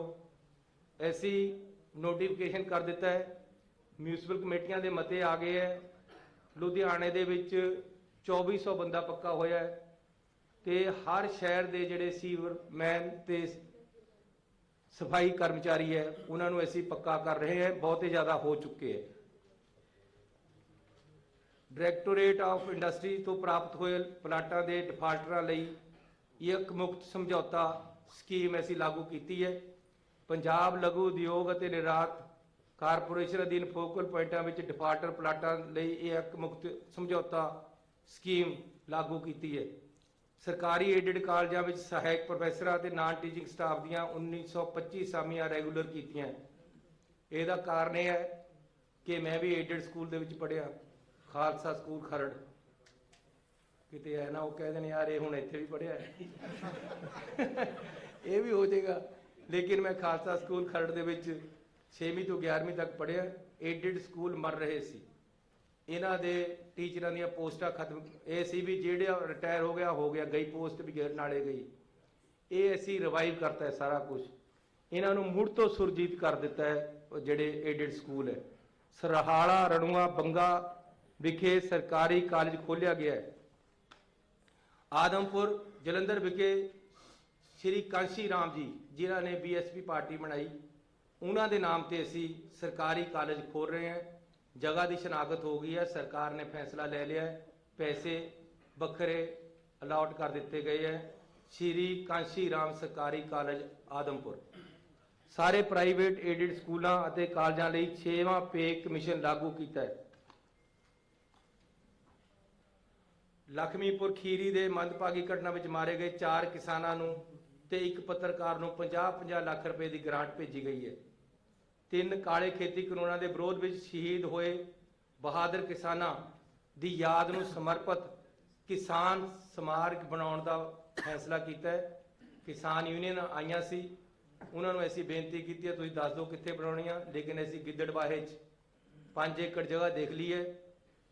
ਕਿਸਾਨਾਂ ਜਿਹੜੇ ਉੱਥੇ ਸ਼ਹੀਦ ਹੋਏ ਹੈ ਤੇ ਜਿਹੜਾ ਇਹ ਸੰਘਰਸ਼ ਚੱਲਿਆ, ਇਸ ਨੂੰ ਪੂਰੇ ਤਰ੍ਹਾਂ ਉਹਦੇ ਵਿੱਚ ਫਿਲਮਾਇਆ ਵੀ ਜਾਏਗਾ। ਇੱਕ ਸਦੀਵੀ ਯਾਦਗਾਰ ਇਸ ਦੀ ਬਣਾਈ ਜਾਏਗੀ। ਤੇ ਆਖਿਰ 'ਚ ਮੈਂ ਦੱਸਣਾ ਚਾਹੁੰਦਾ ਕਿ ਨਸ਼ਿਆਂ ਵਿਰੁੱਧ ਲੜਾਈ ਨੂੰ ਅਸੀਂ ਅੰਤ ਪੜਾਅ ਤੱਕ ਲਿਜਾਣਾ ਅਤੇ ਦੋਸ਼ੀਆਂ ਵਿਰੁੱਧ FIR ਕਰ ਦਿੱਤੀ ਗਈ ਹੈ ਤੇ ਨਸ਼ਿਆਂ ਦੀ ਲੜਾਈ ਦੇ ਵਿੱਚ ਪੰਜਾਬ ਸਰਕਾਰ ਕਿਸੇ ਤਰ੍ਹਾਂ ਦੀ ਕਸਰ ਨਹੀਂ ਛੱਡੇਗੀ। ਜਿਹੜੇ ਲੋਕ ਜਿਨ੍ਹਾਂ ਨੂੰ ਬੜੀਆਂ ਮੱਛੀਆਂ ਕਿਹਾ ਜਾਂਦਾ ਹੈ, ਜਿਨ੍ਹਾਂ ਨੇ ਪੰਜਾਬ ਨੂੰ ਲੁੱਟਿਆ ਤੇ ਕੁੱਟਿਆ, ਜਿਨ੍ਹਾਂ ਨੇ ਪੰਜਾਬ ਦੀਆਂ ਮਾਵਾਂ ਦੀਆਂ ਕੁੱਖਾਂ ਗਾਲੀਆਂ, ਜਿਨ੍ਹਾਂ ਨੇ ਪੰਜਾਬ ਦੀ ਨੌਜਵਾਨੀ ਨੂੰ ਬਰਬਾਦ ਕੀਤਾ, ਉਹਨਾਂ ਨੂੰ ਅਸੀਂ ਕਾਨੂੰਨ ਦੇ ਸਕੰਜੇ 'ਚੋਂ ਭੱਜਣ ਨਹੀਂ ਦੇਵਾਂਗੇ ਤੇ ਕਾਨੂੰਨ ਆਪਣਾ ਕੰਮ ਕਰੇਗਾ। ਕਿਸੇ ਨਾਲ ਦਰੈਂਤ, ਲਾਗਬਾਜ਼ੀ ਜਾਂ ਰਾਜਨੀਤੀ ਨਹੀਂ ਕੀਤੀ ਜਾਏਗੀ। ਜਿਹੜਾ ਇਹਨਾਂ ਕੰਮਾਂ 'ਚ ਹੈ ਉਸ ਨੂੰ ਬਖਸ਼ਿਆ ਨਹੀਂ ਜਾਏਗਾ। ਇਸ ਦੇ ਲਈ ਇਹ 100 ਫੈਸਲੇ ਮੈਂ ਤੁਹਾਨੂੰ ਦਿੱਤੇ ਹੈ, ਲੇਕਿਨ ਫੈਸਲੇ ਸਾਡੇ ਇਸ ਤੋਂ ਵੀ ਜ਼ਿਆਦਾ ਹੋ ਚੁੱਕੇ ਹੈ। ਮੈਂ ਫਿਰ 4 ਤਰੀਕ ਨੂੰ ਤੁਹਾਡੇ ਨਾਲ ਮਿਲਾਂਗਾ, ਲੇਕਿਨ ਫੈਸਲਿਆਂ ਤੋਂ ਬਾਹਰ ਜਿਹੜੇ ਮੈਂ ਇਹਨਾਂ ਫੈਸਲਿਆਂ 'ਚ ਨਿਕਲਾਏ, ਚੰਡੀਗੜ੍ਹ ਦੇ ਵਿੱਚ ਮੇਰੇ ਪੱਤਰਕਾਰ ਭਰਾ ਰਹਿੰਦੇ ਆ, ਉਹਨਾਂ ਨੇ ਮੈਨੂੰ ਹੁਕਮ ਕਰਿਆ ਸੀ ਕਿ ਸਾਡੀਆਂ ਵੀ ਕੁਝ ਡਿਮਾਂਡਾਂ ਹੈਗੀਆਂ। ਉਹਨਾਂ ਦੀਆਂ 3 ਡਿਮਾਂਡਾਂ ਮੈਂ ਤੁਹਾਨੂੰ ਗਿਣਾ ਰਿਹਾ ਜਿਹੜੀਆਂ ਅਸੀਂ ਪਾਸ ਕਰ ਦਿੱਤੀਆਂ, ਉਹ ਮੈਂ ਤੁਹਾਨੂੰ ਬੋਲ ਕੇ ਸੁਣਾ ਰਿਹਾ। ਕਿਉਂਕਿ ਪੱਤਰਕਾਰ ਤੋਂ ਬਿਨਾ ਡੈਮੋਕ੍ਰੈਟਿਕ ਸਿਸਟਮ ਨਹੀਂ ਚੱਲ ਸਕਦਾ, ਕਾਮਯਾਬ ਨਹੀਂ ਹੋ ਸਕਦਾ ਤੇ ਚੰਗੇ ਪੱਤਰਕਾਰ ਚੰਗੇ ਸਮਾਜ ਨੂੰ ਸਿਰਜਦੇ ਹੈ। ਚੰਗੇ ਪੱਤਰਕਾਰ ਰਾਜਨੀਤੀ ਨੂੰ ਸੇਧ ਦਿੰਦੇ ਹੈ। ਚੰਗਾ ਪੱਤਰਕਾਰੀ ਦੇ ਨਾਲ ਸਰਕਾਰਾਂ ਚੰਗੇ ਤਰੀਕੇ ਨਾਲ ਕੰਮ ਕਰਦੀਆਂ। ਇਸ ਲਈ ਵੈਟਰਨ ਪੱਤਰਕਾਰਾਂ ਲਈ ਮਾਸਿਕ ਵਿੱਤੀ ਸਹਾਇਤਾ 12,000 ਰੁਪਏ ਪ੍ਰਤੀ ਮਹੀਨਾ ਤੋਂ ਵਧਾ ਕੇ 15,000 ਰੁਪਏ ਪ੍ਰਤੀ ਮਹੀਨਾ ਕੀਤੀ ਜਾਂਦੀ ਹੈ। ਮੁਫਤ ਬੱਸ ਸਫ਼ਰ ਸਹੂਲਤਾਂ ਵਿੱਚ ਚੰਡੀਗੜ੍ਹ ਸਥਿਤ ਪੱਤਰਕਾਰਾਂ ਨੂੰ 3200 ਰੁਪਏ ਤੋਂ ਵਧਾ ਕੇ 4,000 ਰੁਪਏ ਅਤੇ ਫੀਲਡ ਸਥਿਤ ਮਾਨਤਾ ਪ੍ਰਾਪਤ ਪੱਤਰਕਾਰਾਂ ਦੀ ਮੁਫਤ ਬੱਸ ਸਫ਼ਰ ਸਹੂਲਤ 2400 ਰੁਪਏ ਤੋਂ ਵਧਾ ਕੇ 3000 ਰੁਪਏ ਕੀਤੀ ਜਾਂਦੀ ਹੈ। ਹੈਲਥ ਇੰਸ਼ੋਰੈਂਸ ਤਹਿਤ ਆਉਂਦੇ ਮਾਨਤਾ ਪ੍ਰਾਪਤ ਅਤੇ ਪੀਲਾ ਕਾਰਡ ਧਾਰਕ ਪੱਤਰਕਾਰਾਂ ਦੇ 5 ਲੱਖ ਰੁਪਏ ਤੋਂ ਵੱਧ ਦੇ ਇਲਾਜ ਉੱਤੇ ਆਉਣ ਵਾਲੇ ਖਰਚੇ ਨੂੰ ਸਰਕਾਰ ਵੱਲੋਂ ਸਹਿਣ ਕੀਤਾ ਜਾਏਗਾ। ਇਹ 3 ਡਿਮਾਂਡਾਂ ਪੱਤਰਕਾਰ ਯੂਨੀਅਨ ਨੇ ਦਿੱਤੀਆਂ ਸੀ, ਲੇਕਿਨ 2 ਡਿਮਾਂਡਾਂ ਹੋਰ ਹੈ ਜਿਹੜੀਆਂ ਕਿ ਅੰਡਰ ਪ੍ਰੋਸੈਸ ਹੈ। ਸੋ ਇਹ ਸਾਡਾ 100 ਦਿਨ ਦਾ ਰਿਪੋਰਟ ਕਾਰਡ ਹੈ। ਅਸੀਂ ਜਿੰਨੀਆਂ 100 ਦਿਨਾਂ ਦੇ ਵਿੱਚ ਕੈਬਨਿਟ ਮੀਟਿੰਗਾਂ ਕਰੀਆਂ, ਉਨੀਆਂ 5 ਸਾਲ 'ਚ ਨਹੀਂ ਹੋਈਆਂ। ਅਸੀਂ ਪਹਿਲਾਂ ਜਿਹੜਾ ਮੁੱਖ ਮੰਤਰੀ ਸੀ ਉਹਦੇ ਬਾਰੇ ਪੁੱਛਦੇ ਸੀ ਵੀ ਯਾਰ ਇਹ ਜਾਗਦਾ ਕਾਹਦਾ ਹੈ, ਮੈਨੂੰ ਪੁੱਛਦੇ ਸੌਂਦਾ ਕਾਹਦਾ ਹੈ। ਅਸੀਂ ਦਿਨ ਰਾਤ ਮਿਹਨਤ ਕਰਕੇ, ਹੁਣ ਸਾਡਾ ਅੱਜ ਵੀ ਦਫ਼ਤਰ ਲੱਗਿਆ ਹੋਇਆ ਹੈ, ਕੱਲ ਨੂੰ ਵੀ ਲੱਗਣਾ ਹੈ ਤੇ ਪਹਿਲੀ ਵਾਰ ਹੈ ਕਿ ਛੁੱਟੀ ਵਾਲੇ ਦਿਨ ਵੀ ਖਜ਼ਾਨਾ ਖੁੱਲ੍ਹਾ ਹੈ ਸਾਡਾ। ਅੱਜ ਸਾਡਾ ਖਜ਼ਾਨਾ ਖੁੱਲ੍ਹਾ ਹੈ। ਇਸ ਕਰਕੇ ਜਿਹੜੇ ਕਹਿੰਦੇ ਸੀ ਜੀ ਖਜ਼ਾਨਾ ਖਾਲੀ ਹੈ, ਅਸੀਂ ਅੱਜ ਹੁਣ ਛੁੱਟੀਆਂ ਵਾਲੇ ਦਿਨ ਵੀ ਖੋਲ ਕੇ ਰੱਖਦੇ। ਪੰਜਾਬ ਨੂੰ ਇੱਕ ਨਵੀਂ ਦਿਸ਼ਾ ਦੇਣ ਦਾ ਸਾਡਾ ਇੱਕ ਤਕੜਾ ਉਪਰਾਲਾ ਹੈ। ਆਉਣ ਵਾਲੇ ਸਮੇਂ 'ਚ ਸਾਡਾ ਕਿਆ ਸੋਚ ਹੋਏਗੀ ਇਹ ਵੀ ਅਸੀਂ ਇਲੈਕਸ਼ਨ ਤੋਂ ਪਹਿਲਾਂ ਦੱਸਾਂਗੇ। ਫਿਲਹਾਲ ਅਸੀਂ ਸਰਕਾਰ ਦੇ ਤਾੜੇ ਨੂੰ ਸਿੱਧਾ ਕਰਨ ਲੱਗੇ ਹੋਏ, ਜਿਹੜਾ ਇਹਨਾਂ ਨੇ ਉਲਝਾਇਆ ਹੋਇਆ ਸੀ।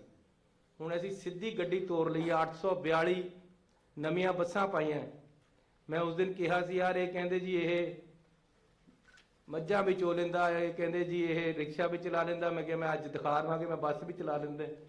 ਉਹਦੇ ਨਾਲ ਬੱਸ ਚਲਾ ਕੇ ਦਿਖਾਈ ਹੈ। ਤੇ 842 ਬੱਸਾਂ ਅਸੀਂ ਇਹਨਾਂ 100 ਦਿਨਾਂ ਵਿੱਚ ਹੀ ਪਾਸ ਕੀਤੀਆਂ, ਇਹਨਾਂ ਦੇ ਵਿੱਚ ਹੀ ਖਰੀਦੀਆਂ, ਇਹਨਾਂ ਵਿੱਚ ਹੀ ਚੈਸੀਆਂ ਖਰੀਦ ਕੇ ਬੱਸਾਂ ਬਣਾਈਆਂ ਤੇ ਇਹਨਾਂ ਦੇ ਵਿੱਚ ਹੀ ਅਸੀਂ ਚਲਾ ਦਿੱਤੀਆਂ। ਤੇ ਇਹਨਾਂ ਦਿਨਾਂ ਵਿੱਚ ਜਿਹੜੇ ਨਜਾਇਜ਼ ਬੱਸਾਂ ਚੱਲਦੀਆਂ ਸੀ ਉਹਨਾਂ ਨੂੰ ਫੜ ਕੇ ਅੰਦਰ ਦਿੱਤਾ ਹੈ।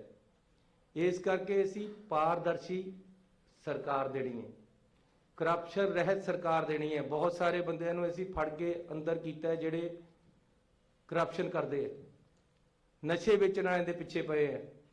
ਤੇ ਨਾਲ ਅਸੀਂ ਇੱਕ ਅੱਛਾ ਪ੍ਰਸ਼ਾਸਨ ਦੇਣਾ ਹੈ ਤੇ ਲੋਕਾਂ ਨੂੰ ਲਾਈਵਲੀਹੁੱਡ ਲਈ, ਸਹੀ ਜੀਵਨ ਦੇਣ ਲਈ ਉਹਨਾਂ ਨੂੰ ਸਸਤੀ ਹਰ ਚੀਜ਼ ਮੁਹੱਈਆ ਕਰਾਣੀ ਹੈ, ਤਾਂ ਕਿ ਕਿਉਂਕਿ ਜਿਹੜਾ ਸਰਕਾਰ ਦਾ ਪੈਸਾ ਉਹ ਲੋਕਾਂ ਦੇ ਘਰ ਜਾਣਾ ਚਾਹੀਦਾ ਹੈ, ਕਿਸੇ ਇੱਕ ਦੇ ਘਰ ਨਹੀਂ ਜਾਣਾ ਚਾਹੀਦਾ। ਇਸ ਕਰਕੇ ਉਹ ਸਰਕਾਰ ਦੇ ਪੈਸੇ ਨੂੰ ਅਸੀਂ ਦਾ ਖਜ਼ਾਨਾ ਲੋਕਾਂ ਵੱਲ ਨੂੰ ਖੋਲ੍ਹਿਆ ਤੇ ਹੁਣ ਲੋਕਾਂ ਦੇ ਘਰ ਸਰਕਾਰ ਦਾ ਖਜ਼ਾਨਾ ਜਾਣ ਲੱਗਿਆ। ਤੁਹਾਡਾ ਬਹੁਤ ਬਹੁਤ ਧੰਨਵਾਦ।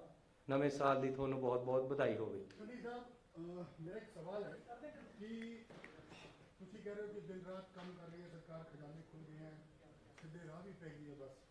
ਬਟ ਸਿੱਧੂ ਸਾਹਿਬ, ਤੁਹਾਡੀ ਇਹ ਸਾਰੇ ਸਿੱਧੇ ਰਾਹ, ਤੁਹਾਡੇ 100 ਫੈਸਲੇ, ਇਹਨਾਂ ਤੇ ਕਿਉਂ ਕੁਐਸਚਨ ਚੱਕਦੇ ਆ? ਉਹ ਕਹਿੰਦੇ ਕੇਬਲ ਕਿੱਥੇ ਹੋਇਆ, ਰੇਤਾ ਕਿੱਥੇ ਹੋਇਆ, ਬੇਅਦਬੀ ਕਿੱਥੇ ਹੋਈ, ਨਸ਼ਾ ਕਿੱਥੇ ਹੋਇਆ? ਤੁਸੀਂ ਜਵਾਬ ਦਿਓ, ਇਹ ਸਭ ਕੀ ਹੈ?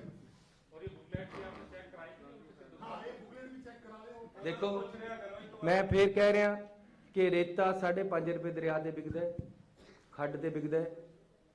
ਕੋਈ ਬੰਦਾ ਵੀਡੀਓ ਪਾ ਦੇਵੇ, ਮੈਂ ਉਹਨੂੰ 25,000 ਰੁਪਏ ਸਰਕਾਰ ਵੱਲੋਂ ਨਾਮ ਦੇ ਰਿਹਾ, ਆਪਣੇ ਵੱਲੋਂ ਨਹੀਂ। ਤੇ ਵਾਕਈ 5.5 ਰੁਪਏ ਵਿਕ ਰਿਹਾ। ਦੂਸਰਾ, ਕੇਬਲ ਦਾ ਜੇ ਅਸੀਂ ਮਸਲਾ ਛੇੜਿਆ ਨਹੀਂ, ਸਿੱਧੂ ਸਾਹਿਬ ਨੇ ਕਾਨੂੰਨ ਇਹਦੇ ਤੇ ਬਣਾਇਆ ਸੀ, ਲੇਕਿਨ ਉਹ ਅਪ ਟੂ ਮਾਰਕ ਨਹੀਂ ਬਣਿਆ। ਉਹ ਵੀ 2 ਸਾਲ ਮੰਤਰੀ ਰਹੇ, ਨਹੀਂ ਬਣਿਆ। ਲੇਕਿਨ ਇਹ ਕੇਂਦਰ ਦਾ ਹੋਣ ਕਰਕੇ ਮੈਂ ਕਿਹਾ ਸੀ 100 ਰੁਪਇਆ ਵਿੱਚੋਂ ਮੈਨੂੰ ਆ ਕੇ ਮਿਲੇ ਕਿ ਜੀ 150 ਕਰੋ। ਅਸੀਂ ਇਹਦੇ ਬਾਰੇ ਵਿਚਾਰ ਕਰ ਰਹੇ ਕੇਬਲ ਦਾ ਕੋਈ ਸਹੀ ਕਾਨੂੰਨ, ਕਿਉਂਕਿ ਕੇਂਦਰ ਦੇ ਅਧਿਕਾਰ ਖੇਤਰ ਰੇਟ ਹੈ, ਸਾਡੇ ਅਧਿਕਾਰ ਖੇਤਰ ਹੈ ਨਹੀਂ। ਇਹਦੇ ਬਾਰੇ ਅਸੀਂ ਬਣਾ ਰਹੇ ਹਾਂ। ਬਾਕੀ ਤੁਸੀਂ ਰੇਤੇ ਦੀ ਗੱਲ ਕੀਤੀ, ਤੁਸੀਂ ਬੇਅਦਬੀ ਦੀ ਗੱਲ ਕੀਤੀ। ਬੇਅਦਬੀ ਦਾ ਕੇਸ ਹੈ ਜਿਹੜਾ, ਉਹ ਅਸੀਂ ਬਹੁਤ ਅੱਗੇ ਵਧਾ ਲਿਆ ਹੈ। ਪਰ ਤੁਸੀਂ ਤਾਂ ਕਿਹਾ ਸੀਗਾ 48 ਘੰਟੇ ਚ ਸੁਲਝਾਵਾਂਗੇ। ਅਸੀਂ दरबार साहब वाली गल सी। ਮੈਂ ਦਰਬਾਰ ਦਰਬਾਰ ਸਾਹਿਬ ਦੀ ਗੱਲ ਕਰੀਏ ਤਾਂ ਤੁਹਾਡੀ ਸਰਕਾਰ ਨੇ ਕਿਹਾ ਕਿ 48 ਆਵਰਸ ਦੇ ਵਿੱਚ ਅਸੀਂ ਇਹ ਕੇਸ ਸੋਲਵ ਕਰ ਦਾਂਗੇ। ਦੇਖੋ, ਕਪੂਰਥਲੇ ਦੇ ਵਿੱਚ ਗੱਲ ਹੋਈ, 48 ਘੰਟੇ ਦੇ ਵਿੱਚ ਅਸੀਂ ਹੱਲ ਕਰਕੇ ਬੰਦਾ ਫੜ ਕੇ ਅੰਦਰ ਦੇਤਾ ਹੈ। ਜਿਹੜੀ ਹਰਮੰਦਰ ਸਾਹਿਬ 'ਚ ਗੱਲ ਹੋਈ ਹੈ, ਉਹਦੇ 'ਚ SGPC ਇਨਵੋਲਵ ਹੈ। SGPC ਨੇ ਕਿਹਾ ਕਿ ਅਸੀਂ ਕਮੇਟੀ ਬਣਾਣੀ ਹੈ। ਅਸੀਂ ਧਾਰਮਿਕ ਭਾਵਨਾਵਾਂ ਕਿਸੇ ਤਰ੍ਹਾਂ ਵੀ ਸਾਡਾ ਆਪਣਾ ਵੀ ਅਕੀਦਾ ਹੈ ਹਰਮੰਦਰ ਸਾਹਿਬ ਦੇ ਵਿੱਚ। SGPC ਉੱਥੇ ਇਲੈਕਟਿਡ ਬੋਡੀ ਹੈ। ਉਹਨਾਂ ਨੇ ਕਿਹਾ ਕਿ ਜੀ ਅਸੀਂ ਆਪਣੀ ਆਪ ਜਾਂਚ ਕਰਾਣੀ ਹੈ। ਪਹਿਲਾਂ ਉਹਨਾਂ ਦੀ ਜਾਂਚ ਚੱਲ ਰਹੀ ਹੈ। ਜਿਵੇਂ ਉਹ ਸਾਨੂੰ ਅੱਗੇ ਕਹਿਣਗੇ ਅਸੀਂ ਅੱਗੇ ਵਧਾਵਾਂਗੇ ਗੱਲ, ਲੇਕਿਨ ਸਾਡੀ ਵੀ ਜ਼ਿੰਮੇਵਾਰੀ ਹੈ ਜਿਹੜੀ, ਅਸੀਂ ਉਸ ਤੇ ਭੱਜਾਂਗੇ ਨਹੀਂ। ਉਹ ਵੀ ਅਸੀਂ ਆਪਣੇ ਵੱਲੋਂ ਵੀ ਉਹਦੇ ਉੱਤੇ ਕੇਂਦਰ ਸਰਕਾਰ ਦੇ ਨਾਲ ਮਿਲ ਕੇ ਕਰ ਰਹੇ। ਲੇਕਿਨ SGPC ਤੋਂ ਅਸੀਂ ਕਿਸੇ ਤਰ੍ਹਾਂ ਵੀ ਹਰਮੰਦਰ ਸਾਹਿਬ ਦੇ ਮਸਲੇ ਦੇ ਵਿੱਚ ਬਾਹਰ ਨਹੀਂ ਜਾਣਾ ਚਾਹੁੰਦੇ। ਇਹ ਸਿੱਖਾਂ ਦੀ ਜਮਾਤ ਹੈ, ਸਿੱਖਾਂ ਦਾ ਮੇਨ ਧਾਰਮਿਕ ਸਥਾਨ ਹੈ। ਇਸ ਕਰਕੇ ਸਰਕਾਰ ਨੂੰ ਬਹੁਤ ਸੋਚ ਸਮਝ ਕੇ ਔਰ ਆਪਣੀ ਅਕੀਦਾ ਸਿੱਖੀ ਦੇ ਵਿੱਚ ਰੱਖ ਕੇ ਇਸ ਦੇ ਫੈਸਲੇ ਲੈਣੇ ਪੈਂਦੇ।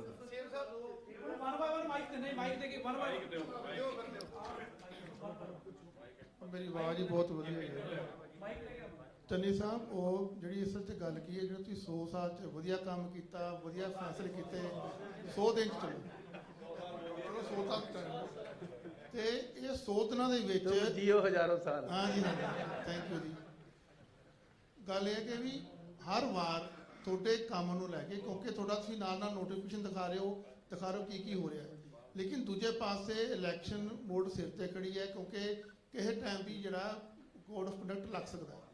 ਇਸ ਦੌਰਾਨ ਪਾਰਟੀ ਪ੍ਰਧਾਨ ਦਾ, ਕਿਉਂਕਿ ਅਕਸਰ ਠੀਕ ਹੈ ਤੁਸੀਂ ਕਈ ਗੱਲਾਂ ਜਵਾਬ ਦਿੰਦੇ ਨਹੀਂ ਹੋ, ਨਜ਼ਰਅੰਦਾਜ਼ ਕਰਦੇ ਹੋ। ਤੁਸੀਂ ਪੁਲਿਸ ਵਾਲੇ ਮਹਿਕਮੇ 'ਚ ਉਹਨਾਂ ਪੁਲਿਸ ਵਾਲੇ ਨੂੰ ਜਿਵੇਂ ਉਹਨਾਂ ਗੱਲ ਕੀਤੀ, ਤੁਸੀਂ ਗੱਲ ਕਹਿਤਾ ਕਿ ਚਲੋ ਮੈਨੂੰ ਹਰ ਮੁਲਾਜ਼ਮ ਜੀ ਚੰਗਾ ਲੱਗਦਾ ਜਾਂ ਜੋ ਵੀ ਹੈ, ਤੁਸੀਂ ਕਾਫੀ ਉਹਨਾਂ ਨੂੰ ਉਸ ਨੂੰ ਕੰਟਰੋਵਰਸੀ ਨੂੰ ਕਾਫੀ ਕਵਰ ਅਪ ਕੀਤਾ। ਲੇਕਿਨ ਉਹਦੇ ਬਾਵਜੂਦ ਕਿਉਂਕਿ ਦਿੱਲੀ ਵੀ ਗਏ ਹੋ ਰਹੇ ਵੀ ਉੱਥੇ ਗੱਲਬਾਤ ਵੀ ਕੀਤੀ ਕੀ ਇਹਨਾਂ ਦਾ ਬਾਰ-ਬਾਰ ਇੱਕ ਕੰਟਰੋਵਰਸੀ ਕ੍ਰੀਏਟ ਕਰਨਾ ਜਾਂ ਮੇਰੇ ਸਾਥੀ ਨੇ ਕਿਹਾ ਵੀ ਨਹੀਂ ਹੋ ਰਹੇ ਫੈਸਲੇ ਤੇ ਦਿਖਾ ਰਹੇ ਆਖਰਕਾਰ ਇਹ ਮਸਲਾ ਮਤਲਬ ਹੈ ਕੀ ਹੈ ਔਰ ਆਪਾਂ ਇਹਦੇ 'ਚ ਦੋ ਟੁਕ ਜਵਾਬ ਦੇ ਦਈਏ ਵੀ ਇਹ ਪਾਰਟੀ ਪ੍ਰਧਾਨ ਕੀ ਕਰ ਰਿਹਾ ਉਹ ਚੀਫ ਮਿਨਿਸਟਰ ਕੀ ਕਰ ਰਿਹਾ ਹੈ ਬਾਰ-ਬਾਰ ਇਹ ਗੱਲ ਉੱਠਦੀ ਹੈ ਇਹਦਾ ਜਵਾਬ ਦਿਓ ਕਿ ਆਪਾਂ ਚਾਹੁੰਦੇ ਤੁਹਾਡੇ ਦਿਲ ਤੋਂ ਗੱਲ ਨਿਕਲੇ। ਮੈਂ ਆਪਣੀ ਪਾਰਟੀ ਦਾ ਵਫਾਦਾਰ ਸਿਪਾਹੀ ਹੈ। ਪਾਰਟੀ ਨੇ ਜਿਹੜੀ ਮੇਰੀ ਡਿਊਟੀ ਲਗਾਈ ਹੈ ਮੈਂ ਉਹਨੂੰ ਨਿਭਾ ਰਿਹਾ, ਨੇਕ ਨੀਤੀ ਨਾਲ ਨਿਭਾ ਰਿਹਾ, ਇਮਾਨਦਾਰੀ ਨਾਲ ਨਿਭਾ ਰਿਹਾ, ਤਨਦੇਹੀ ਨਾਲ ਨਿਭਾ ਰਿਹਾ। ਬਾਕੀ ਮੈਂ ਤਾਂ ਸਿੱਧੂ ਸਾਹਿਬ ਨੂੰ ਕਿਹਾ ਵੀ ਜਿੱਥੇ ਚੱਲੂਗੀ ਨਾਲ ਤੇਰੇ, ਟਿਕਟਾਂ 2 ਲੈ ਲਈ। ਮੈਂ ਤਾਂ ਉਹਨਾਂ ਦੇ ਨਾਲ ਮਿਲ ਕੇ ਕੰਮ ਕਰਨ ਨੂੰ ਤਿਆਰ ਹੈ ਤੇ ਕਰ ਵੀ ਰਿਹਾ। ਬਾਕੀ ਇਹ ਹੈ ਕਿ ਪਾਰਟੀ ਜਿਹੜੀ ਹੁੰਦੀ ਹੈ ਉਹ ਸਰਕਾਰ ਦੀ ਬਾੜ ਹੁੰਦੀ ਹੈ ਤੇ ਪਾਰਟੀ ਨੇ ਆਪਣੀ ਸਰਕਾਰ ਨੂੰ ਉੱਪਰ ਚੱਕਣਾ ਹੁੰਦਾ ਹੈ ਤੇ ਮੈਂ ਆਪਣੇ ਵੱਲੋਂ ਹਰ ਕੁਰਬਾਨੀ ਪਾਰਟੀ ਲਈ ਹਮੇਸ਼ਾ ਕਰਨ ਨੂੰ ਤਿਆਰ ਰਹਿੰਦਾ ਤੇ ਤਿਆਰ ਹਾਂ। ਮੈਨੂੰ ਜਿਵੇਂ ਪਾਰਟੀ ਕਹੇਗੀ ਮੈਂ ਉਸ ਤਰ੍ਹਾਂ ਚੱਲਣਾ ਹੈ। ਲੇਕਿਨ ਅੱਜ ਜਿਹੜੀ ਇਹ ਹੈ ਇਹ ਸਰਕਾਰ ਦੇ ਕੰਮਾਂ ਤੇ ਅਸੀਂ ਗੱਲ ਕਰ ਰਹੇ ਹਾਂ। ਹੋਰ ਤੁਸੀਂ ਇਹਦੇ ਬਾਰੇ ਕੋਈ ਗੱਲ ਪੁੱਛਣੀ ਤਾਂ ਪੁੱਛ ਸਕਦੇ ਹੋ। ਚੰਨੀ ਸਾਹਿਬ ਇਧਰਲੇ ਪਾਸੇ। ਚੰਨੀ ਸਾਹਿਬ ਮੇਰਾ ਸਵਾਲ ਆਪਣੇ ਕੁਲੀਗ ਦੇ ਨਾਲ ਅੱਗੋਂ ਹੀ ਹੈ ਕਿ ਤੁਸੀਂ ਬੜੇ ਨੈਕਸਸ ਤੋੜੇ, ਬੜਿਆਂ ਨੂੰ ਕੀਲ ਲਿਆ। ਨਵਜੋਤ ਸਿੱਧੂ 100 ਦਿਨ ਚ ਕੀਲਿਆ ਨਹੀਂ ਗਿਆ। ਜੁਗਤ ਹੈ ਨਹੀਂ, ਜੁਗਾੜ ਹੈ ਨਹੀਂ, ਕੀ ਕਰਨਾ ਹੈ? ਕਰੋ ਰਹਿਣ ਤੋਂ ਹੋਰ ਕੋਈ ਗੱਲ ਕਰ। ਚੰਨੀ ਸਾਹਿਬ ਤੁਸੀਂ ਕਿਹਾ ਵੀ ਚੱਲੂਗੀ ਨਾਲ ਤੇਰੇ, ਟਿਕਟਾਂ 2 ਲੈ ਲਈ। ਇੱਕ ਟਿਕਟ ਤਾਂ ਤੁਹਾਡੇ ਕੋਲ ਹੈਗੀ ਆ, ਦੂਸਰੀ ਲੈਣ ਵਾਸਤੇ ਤਿਆਰ ਨਹੀਂ ਹੈ। ਲਗਾਤਾਰ ਹੀ ਸਵਾਲ ਵੀ ਤੁਹਾਡੇ ਉੱਤੇ ਖੜੇ ਕੀਤੇ ਜਾ ਰਹੇ ਨੇ ਕਿ ਲੋਲੀਪੌਪ ਵੰਡੇ ਜਾ ਰਹੇ ਨੇ ਜਾਂ ਕੁਝ ਵੀ ਹੈਗਾ। ਇਹ ਵੀ ਕਿਹਾ ਜਾ ਰਿਹਾ ਕਿ ਬਿਨਾਂ ਲਾੜੇ ਤੋਂ ਜਿਹੜੀ ਬਰਾਤ ਹੈਗੀ ਆ ਉਹ ਜਾ ਨਹੀਂ ਸਕਦੀ ਹੈਗੀ ਵਿਧਾਨ ਸਭਾ ਦੇ ਵਿੱਚ। ਕੀ ਲੱਗ ਰਿਹਾ ਹੈਗਾ ਕਿ ਜਿਹੜਾ ਸੀਐਮ ਦਾ ਫੇਸ ਹੈਗਾ, ਸੀਐਮ ਦਾ ਫੇਸ ਹਾਈ ਕਮਾਂਡ ਨੇ ਕਿਹਾ ਕਿ ਕੋਈ ਵੀ ਨਹੀਂ ਹੋਊਗਾ, ਹਾਈ ਕਮਾਂਡ ਹੀ ਫੇਸ ਹੋਊਗਾ। ਤੁਹਾਡਾ ਨਾਂ ਅੱਗੇ ਵਧਾਇਆ ਜਾ ਰਿਹਾ ਤੇ ਸਿੱਧੂ ਸਾਹਿਬ ਕਹਿੰਦੇ ਨੇ ਕਿ ਮੈਂ ਮੁੱਖ ਮੰਤਰੀ ਬਣਨਾ ਹੈਗਾ। ਤੇ ਇਹਦੇ ਨਾਲ ਹੀ ਮੇਰਾ ਦੂਸਰਾ ਸਵਾਲ ਇਹ ਹੈਗਾ ਕਿ ਕੱਲ ਜਿਸ ਤਰ੍ਹਾਂ ਕਿ ਪੰਥਕ ਇਕੱਠ ਕੀਤਾ ਜਾ ਰਿਹਾ ਹੈਗਾ ਸ੍ਰੀ ਦਰਬਾਰ ਸਾਹਿਬ ਦੇ ਮੰਜੀ ਸਾਹਿਬ ਹਾਲ ਦੇ ਵਿੱਚ ਬੇਅਦਬੀ ਦੇ ਮਸਲੇ ਨੂੰ ਲੈ ਕੇ, ਉਹਨੂੰ ਸਰਕਾਰ ਕਿਸ ਤਰ੍ਹਾਂ ਦੇਖ ਰਹੀ ਹੈ? ਦੇਖੋ ਬੇਅਦਬੀ ਦੇ ਮਸਲਾ ਜਿਹੜਾ ਹੈ ਇਹਦੇ ਨਾਲ ਕੋਰਟ ਵੀ ਨਾਲ ਚੱਲਦੀ ਹੈ। ਕੋਰਟ ਵੱਲੋਂ ਬੜੀਆਂ ਰਿਸਟ੍ਰਿਕਸ਼ਨਾਂ ਔਰ ਤੁਹਾਨੂੰ ਪਤਾ ਕਿ ਪਿਛਲੀ ਸਰਕਾਰ ਨੇ ਇਹਨੂੰ ਬੁਰੀ ਤਰ੍ਹਾਂ ਉਲਝਾਇਆ ਹੋਇਆ। ਸਾਨੂੰ ਉਧਰ ਵੀ ਪੂਰੀ ਲੜਾਈ ਦੇਣੀ ਪੈ ਰਹੀ ਹੈ। ਹੁਣ ਵੀ ਇੱਕ ਬੰਦੇ ਨੇ 164 ਦੇ ਬਿਆਨ ਦਿੱਤੇ ਬਾਬੇ ਦੇ ਖਿਲਾਫ। ਉਹਦੇ ਵਿੱਚ ਅਸੀਂ ਬਾਬੇ ਦੇ ਵਾਰੰਟ ਲਏ, ਬਾਬੇ ਦੇ ਬੰਦੇ ਜਾ ਕੇ ਸਟੇ ਲਿਆਏ।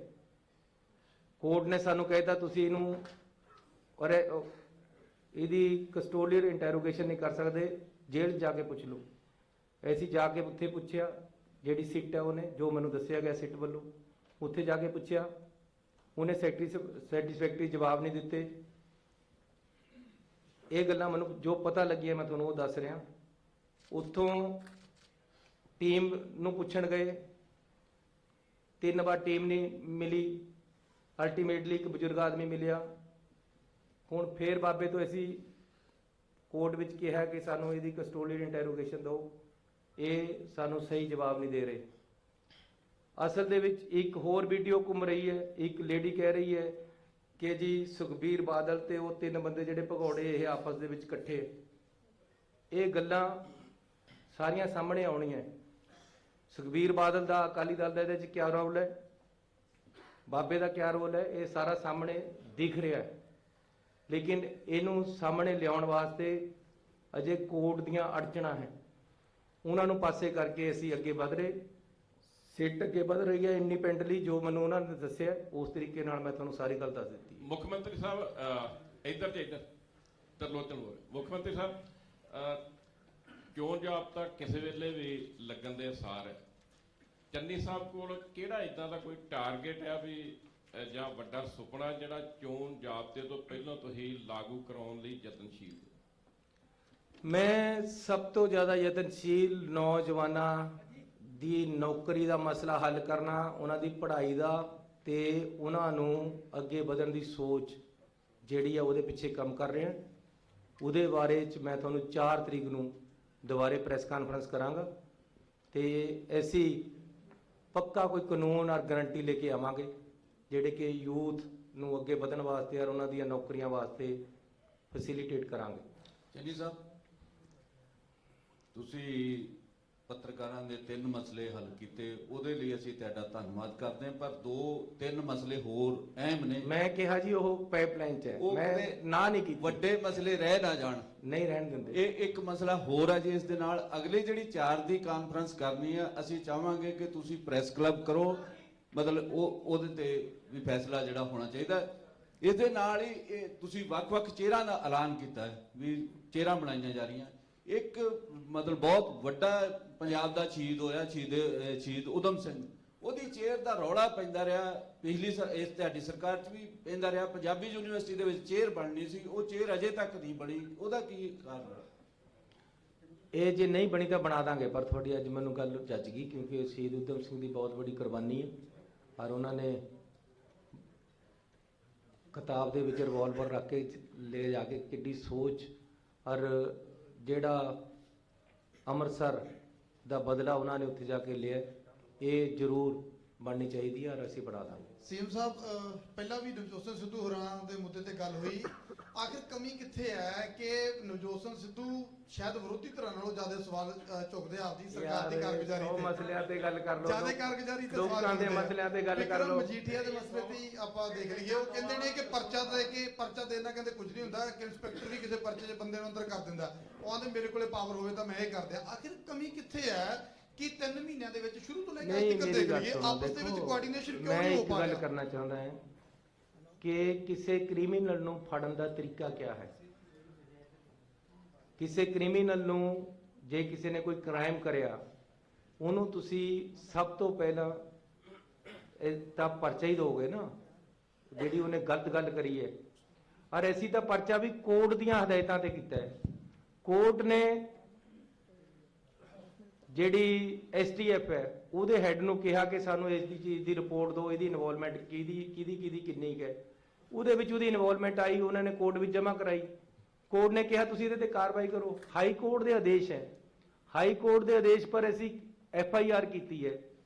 ਐਸਟੀਐਫ ਦੀ ਪੂਰੀ ਰਿਪੋਰਟ FIR ਦੇ ਵਿੱਚ ਦਰਜ ਹੈ, ਰਿਪੋਰਟ ਤੇ ਹੀ ਦਾਈ ਪਰਚਾ ਬਣਿਆ ਹੈ ਤੇ ਉਹ ਪਰਚੇ ਤੇ ਕਾਰਵਾਈ ਹੋ ਰਹੀ ਹੈ। ਇਹ ਕਹਿੰਦੇ ਸੀ ਜਮੇ ਹੀ ਮਤਲਬ ਪਹਿਲਾਂ ਹੀ ਜਦ ਪਤਾ ਲੱਗ ਗਿਆ ਆਮ ਆਦਮੀ ਵਾਲਿਆਂ ਨੂੰ ਕਿ ਜੀ ਇਹ ਤਾਂ ਪਰਚਾ ਹੋਣ ਲੱਗਿਆ ਹੈ, ਉਹਨਾਂ ਨੇ ਕਹਿਤਾ ਬੋਧਾ ਪਰਚਾ ਕਰਨਗੇ। ਜੇ ਬੋਧਾ ਪਰਚਾ ਹੁੰਦਾ ਤਾਂ ਡਿਸਟ੍ਰਿਕਟ ਕੋਰਟ 'ਚ ਰੱਦ ਹੋ ਜਾਣਾ ਸੀ। ਹੋ ਜਾਣਗੇ ਸੈਟੀਸਫਾਈ। ਮੈਂ ਤੁਹਾਨੂੰ ਦੱਸਦਾ, ਇੱਕ ਸ਼ੇਰ ਹੈ ਕਿ ਆਤੇ ਆਤੇ ਆਏਗਾ ਦਿਲ ਕੋ करार, जाते जाते बेकरारी जाएगी। फिक्र ना करो, घर सारे मसले हल कर देने। सीएम साहब मैं कहता देता, आते आते आएगा दिल को करार, जाते जाते बेकरारी जाएगी। हम भी आपकी राहों में खड़े हैं। ਕ੍ਰਿਟਿਸਾਈਜ਼ ਕਰਦੇ ਆ ਸਰਕਾਰ ਨੂੰ, ਸਰਕਾਰ ਲਈ ਫਾਇਦੇਮੰਦ ਹੈ ਇਮੇਜਲੀ ਕਿ ਐਪਰੀਸ਼ੀਏਟ ਕਰੇਗਾ ਤੁਹਾਡੇ ਜਿਹੜਾ ਅੱਗੋਂ ਚੋਣਾਂ ਦੇ ਵਿੱਚ ਉਹਦਾ ਕੀ ਅਸਰ ਹੋਏਗਾ, ਜਿਵੇਂ ਉਹ ਕ੍ਰਿਟਿਸਾਈਜ਼ ਕਰਦੇ ਨੇ ਓਪਨਲੀ ਸਟੇਜਸ ਤੇ ਆ ਕੇ। ਮੇਰੀ ਗੱਲ ਸੁਣੋ, ਮੈਂ ਹਮੇਸ਼ਾ ਕ੍ਰਿਟਿਸਿਜ਼ਮ ਨੂੰ ਵੈਲਕਮ ਕਰਦਾ ਹਾਂ, ਚਾਹੇ ਉਹ ਕੋਈ ਵੀ ਕਰ ਰਿਹਾ ਹੋਵੇ। ਮੇਰਾ ਭਰਾ ਵੀ ਜੇ ਮੈਨੂੰ ਕਹੇ ਤੂੰ ਇੱਥੇ ਗਲਤ ਹੈ ਤਾਂ ਮੈਂ ਆਪਣੇ ਆਪ ਨੂੰ ਠੀਕ ਕਰ ਲੈਂਦਾ। ਹੋਰ ਦੱਸੋ ਜੀ ਕੋਈ ਗੱਲ? सीएम साहब ਹੋ ਗਿਆ ਸਰ? चलिए जी, हम भी आपकी राहों में खड़े हैं जनाब।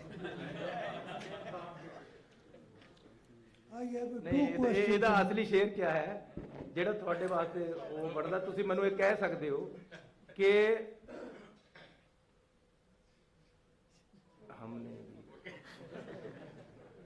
हम भी दुआएं करते थे बहार की, हमने भी दुआएं की थी बहार की, जैसे तुसी मेरे वास्ते दुआ करते रहे।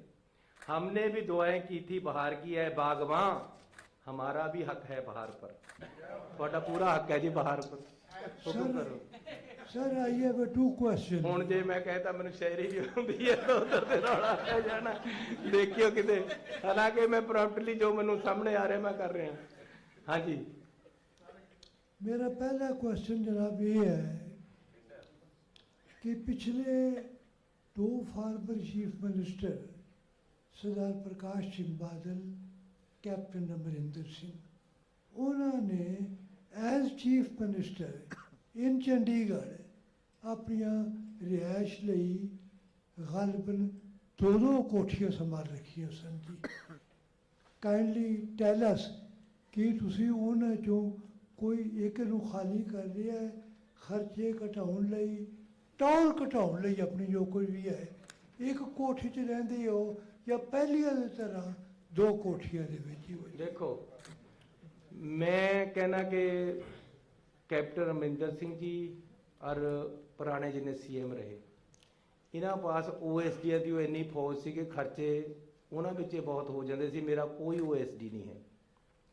फिर उन्हां दे पोलीटिकल सलाहकार बहुत सी, चहल साहब तो लेके पता नहीं किन्ने गणा देवां तुहानूं। उन्हां दा नूं गनमैन, उन्हां दी तनखाहां, उन्हां दे दफ्तरी अमले, पता नहीं क्या क्या। फौज OSD दी सी, फौज सलाहकारां दी सी। मेरा कोई सलाहकार नहीं। एक मिनट पूरी गल सुन लो। मेरा कोई भी सलाहकार नहीं, तुसी देख लो कागज़ां दे विच, तुसी पत्रकार हो। मेरा कोई OSD नहीं, मेरा कोई PA नहीं। मैं आप ही अपना PA, मैं आप ही अपना OSD है, मैं आप ही अपना सलाहकार है। बाकी थोड़े वर्गे भरा सलाह दे दिंदे है। ते मैं अपनी कोठी बदली नहीं, मैं उस विच रहना जिहड़ी 46 नंबर मेरे को पहला सी, मैं वही है। मैं CM वाली कोठी विच भी नहीं गया। होर हुक्म करो। सर हाँ जी, हुण उन्होंने पूछ लेने दो। हाँ जी, सर दूसरा एक क्वेश्चन, मिनट। हाँ जी, दूसरा पूछ लो। दूसरा क्वेश्चन है सर, पिछले कई सालों विच पंजाब की पॉलिटिक्स विच, सियासत विच बेगम मरूसा आलम नां दी पाकिस्तानी महिला जिहड़ी कैप्टन अमरिंदर सिंह दी मित्र। दीवाना जी नूं लिया करो तुसीं। सर मेरा पॉइंट ये है कि वो हुण चले गए ने जी, पंजाब छड्ड गए ने। देखो दीवाना जी, 80 ਨੂੰ ਤੁਸੀਂ ਪਾਰ ਕਰ ਗਏ। 80 ਨੂੰ ਤੁਸੀਂ ਪਾਰ ਕਰ ਗਏ, 80 ਨੂੰ ਕੈਪਟਨ ਸਾਹਿਬ ਪਾਰ ਕਰ ਗਏ। ਮੈਂ ਤੁਹਾਡੇ ਦੋਨਾਂ ਦੀ ਗੱਲ 'ਚ ਨਹੀਂ ਬੋਲਣਾ। CM साहब ਲੋਕ ਹਿੱਤ ਦਾ ਮਸਲਾ ਹੈ ਜੀ। ਜਿਹੜੇ CM साहब ਮੇਰਾ ਸਵਾਲ ਹੈ ਜੀ, ਉਹ ਆਮ ਲੋਕਾਂ ਨਾਲ ਜੁੜਿਆ ਹੋਇਆ ਹੈ। ਜਿਹੜੇ ਕਿ ਆਮ ਆਦਮੀ ਪਾਰਟੀ ਵਾਲੇ, ਜਿਹੜੇ ਤੁਸੀਂ 3 ਰੁਪਏ ਘੱਟ ਬਿਜਲੀ ਦਾ ਜਿਹੜਾ ਯੂਨਿਟ ਘੱਟ ਕਰਿਆ ਹੈ, ਉਹਨਾਂ ਦਾ ਇਹਦੇ ਵਿੱਚ ਇੱਕ ਉਹਨਾਂ ਨੇ ਨੈਗੇਟਿਵ ਪੁਆਇੰਟ ਜਿਹੜਾ ਹੈਗਾ, ਪਿਛਲੇ ਦਿਨੀ ਇੱਕ ਇੰਟਰਵਿਊ ਦੇ ਵੀ ਦਿੱਤਾ ਹੈ ਕਿ ਜਿਹੜੇ ਲੋਕਾਂ ਨੂੰ ਬਿੱਲ ਦਿੱਤੇ ਜਾ ਰਹੇ ਹੈ ਉਹ 2 ਮਹੀਨੇ ਦਿੱਤੇ ਜਾ ਰਹੇ, ਤੇ ਜਿਹੜੇ ਇੰਡਸਟਰੀਲਿਸਟ ਹੈ ਉਹਨਾਂ ਨੂੰ 1 ਮਹੀਨੇ ਦਾ। ਤਾਂ ਜਿਹੜੇ ਕੰਜ਼ਿਊਮਰ ਹੈ, ਜਿੰਨੇ ਉਹ ਯੂਨਿਟ ਮਤਲਬ ਵਰਤੀ ਜਾਂਦੇ ਹੈ ਤੇ ਉਨੇ ਪੈਸੇ ਵਧੀ ਜਾਂਦੇ ਹੈ। ਅਗਰ ਉਹ 1 ਮਹੀਨੇ ਦਾ ਬਿੱਲ ਤੁਸੀਂ ਕਰੋ ਤਾਂ ਜਿਹੜਾ ਹੈ ਕਿ ਲੋਕਾਂ ਨੂੰ ਉਹਦਾ ਵਿੱਤੀ ਫਾਇਦਾ ਹੋਏਗਾ। ਇੱਦਾਂ ਹੈ ਕਿ ਇਹ ਮੈਂ ਰੀਤ ਨਹੀਂ ਸ਼ੁਰੂ ਕੀਤੀ। ਇਹ ਪਿਛਲੇ 10-15 ਸਾਲਾਂ ਤੋਂ 2 ਮਹੀਨੇ ਦਾ ਹੀ ਬਿੱਲ ਆ ਰਿਹਾ। ਉਹਦੇ ਨਾਲ ਕੀ ਹੈ ਕਿ 2 ਜਣਿਆਂ ਨੂੰ 2 ਵਾਰ ਨਹੀਂ ਜਾਣਾ ਪੈਂਦਾ, ਖਰਚਾ ਸਰਕਾਰ ਦਾ ਘਟਦਾ ਹੈ। ਇਸ ਕਰਕੇ ਐਸੀ ਕੋਈ ਨਵੀਂ ਰੀਤ ਨੂੰ ਸ਼ੁਰੂ ਕਰੀ। ਜਿਸ ਤਰ੍ਹਾਂ ਦੇ 2 ਮਹੀਨੇ ਦੇ ਪਹਿਲਾਂ ਦੇ ਬਿੱਲ ਆ ਰਹੇ ਉਸ ਤਰ੍ਹਾਂ ਹੀ ਆ ਰਹੇ, ਲੇਕਿਨ ਹੁਣ ਜਿਹੜੇ ਬਿੱਲ ਆ ਰਹੇ ਉਹ 3 ਰੁਪਏ ਘੱਟ ਪ੍ਰਤੀ ਯੂਨਿਟ ਘੱਟ ਹੋ ਕੇ ਆ ਰਹੇ ਤੇ ਲੋਕਾਂ ਨੂੰ ਇਹਦੀ ਬੜੀ ਭਾਰੀ ਰਾਹਤ ਮਿਲੀ ਹੈ। ਜਿਹੜੇ ਆਮ ਆਦਮੀ ਵਾਲਿਆਂ ਨੇ ਫਾਰਮ ਭਰੇ ਸੀ ਗਰੰਟੀ ਕਾਰਡ, ਉਹ ਘਰੇ ਪਏ ਐਕਸਪਾਇਰ ਹੋ ਗਏ।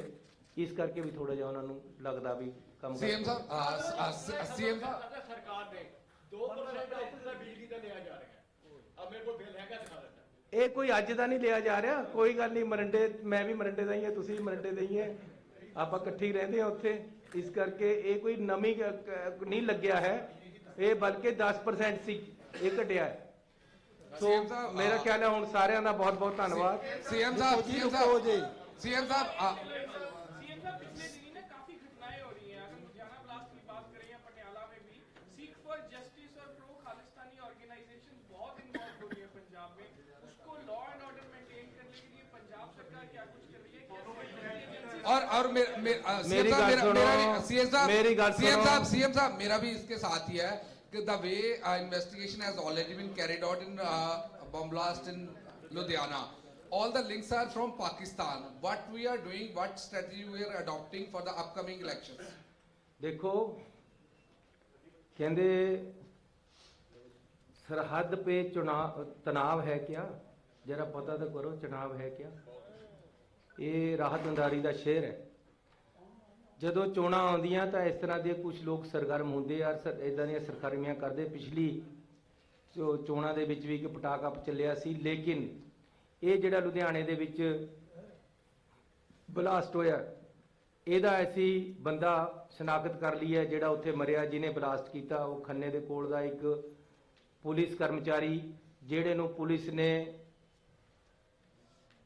ਚਿੱਟੇ ਡਰੱਗ ਦੇ ਕੇਸ ਦੇ ਵਿੱਚ ਕੱਢਿਆ ਹੋਇਆ ਹੈ। ਉਹ ਬੰਦੇ ਨੇ ਇਹ ਕੰਮ ਕੀਤਾ ਹੈ ਤੇ ਉਹਦੀ ਸ਼ਨਾਖਤ ਹੋ ਗਈ ਹੈ। ਇਸ ਦੇ ਕੇਸ ਦੇ ਡਰੱਗ ਦੇ ਜਿਹੜੇ ਬੜੇ ਸਰਗਣਾ ਹੈ, ਉਹਨਾਂ ਵੱਲੋਂ ਵੀ ਇਹ ਇਸ਼ਾਰਾ ਕਰਦਾ ਹੈ। ਇਸ ਕਰਕੇ ਇਹਦੇ ਪੰਜਾਬ ਵਿੱਚ ਵੀ ਜਿਹੜਾ ਹੈ, ਹੋ ਸਕਦੀਆਂ ਬਾਹਰ ਵੀ ਹੋਣ। ਬਾਹਰ ਤੇ ਇਹ ਜਿਹੜੇ ਇੱਧਰ ਭਾਈ ਸਾਹਿਬ ਕਹਿ ਰਹੇ, ਇਹ ਕੋਈ ਪਹਿਲੀ ਵਾਰ ਨਹੀਂ ਆ, ਉਹ ਅੱਗੇ ਵੀ ਇਸ ਤਰ੍ਹਾਂ ਹੀ ਬੋਲਦਾ ਰਹਿੰਦਾ ਹੈ।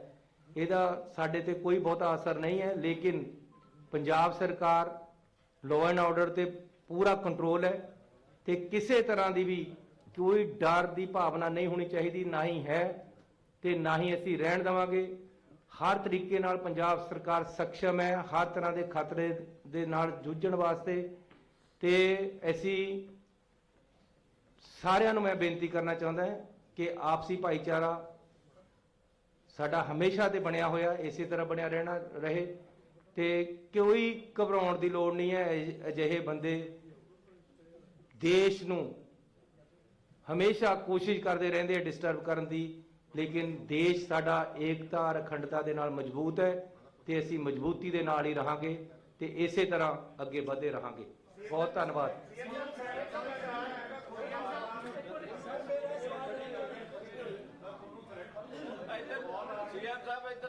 नहीं नहीं, मैनू नहीं पता भी, मैनू कोई कॉल आई है, थोड़ा पता होएगा। देखो, पहली गल तो एक गल सुन लो, जे तुसी कह रहे हैं कि मैनू खतरा है तो मैं थोनू दस देना कि मैनू कोई खतरा नहीं है, ना मैनू किसी की परवाह है।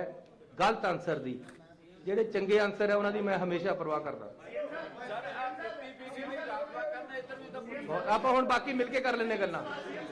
बहुत धन्यवाद।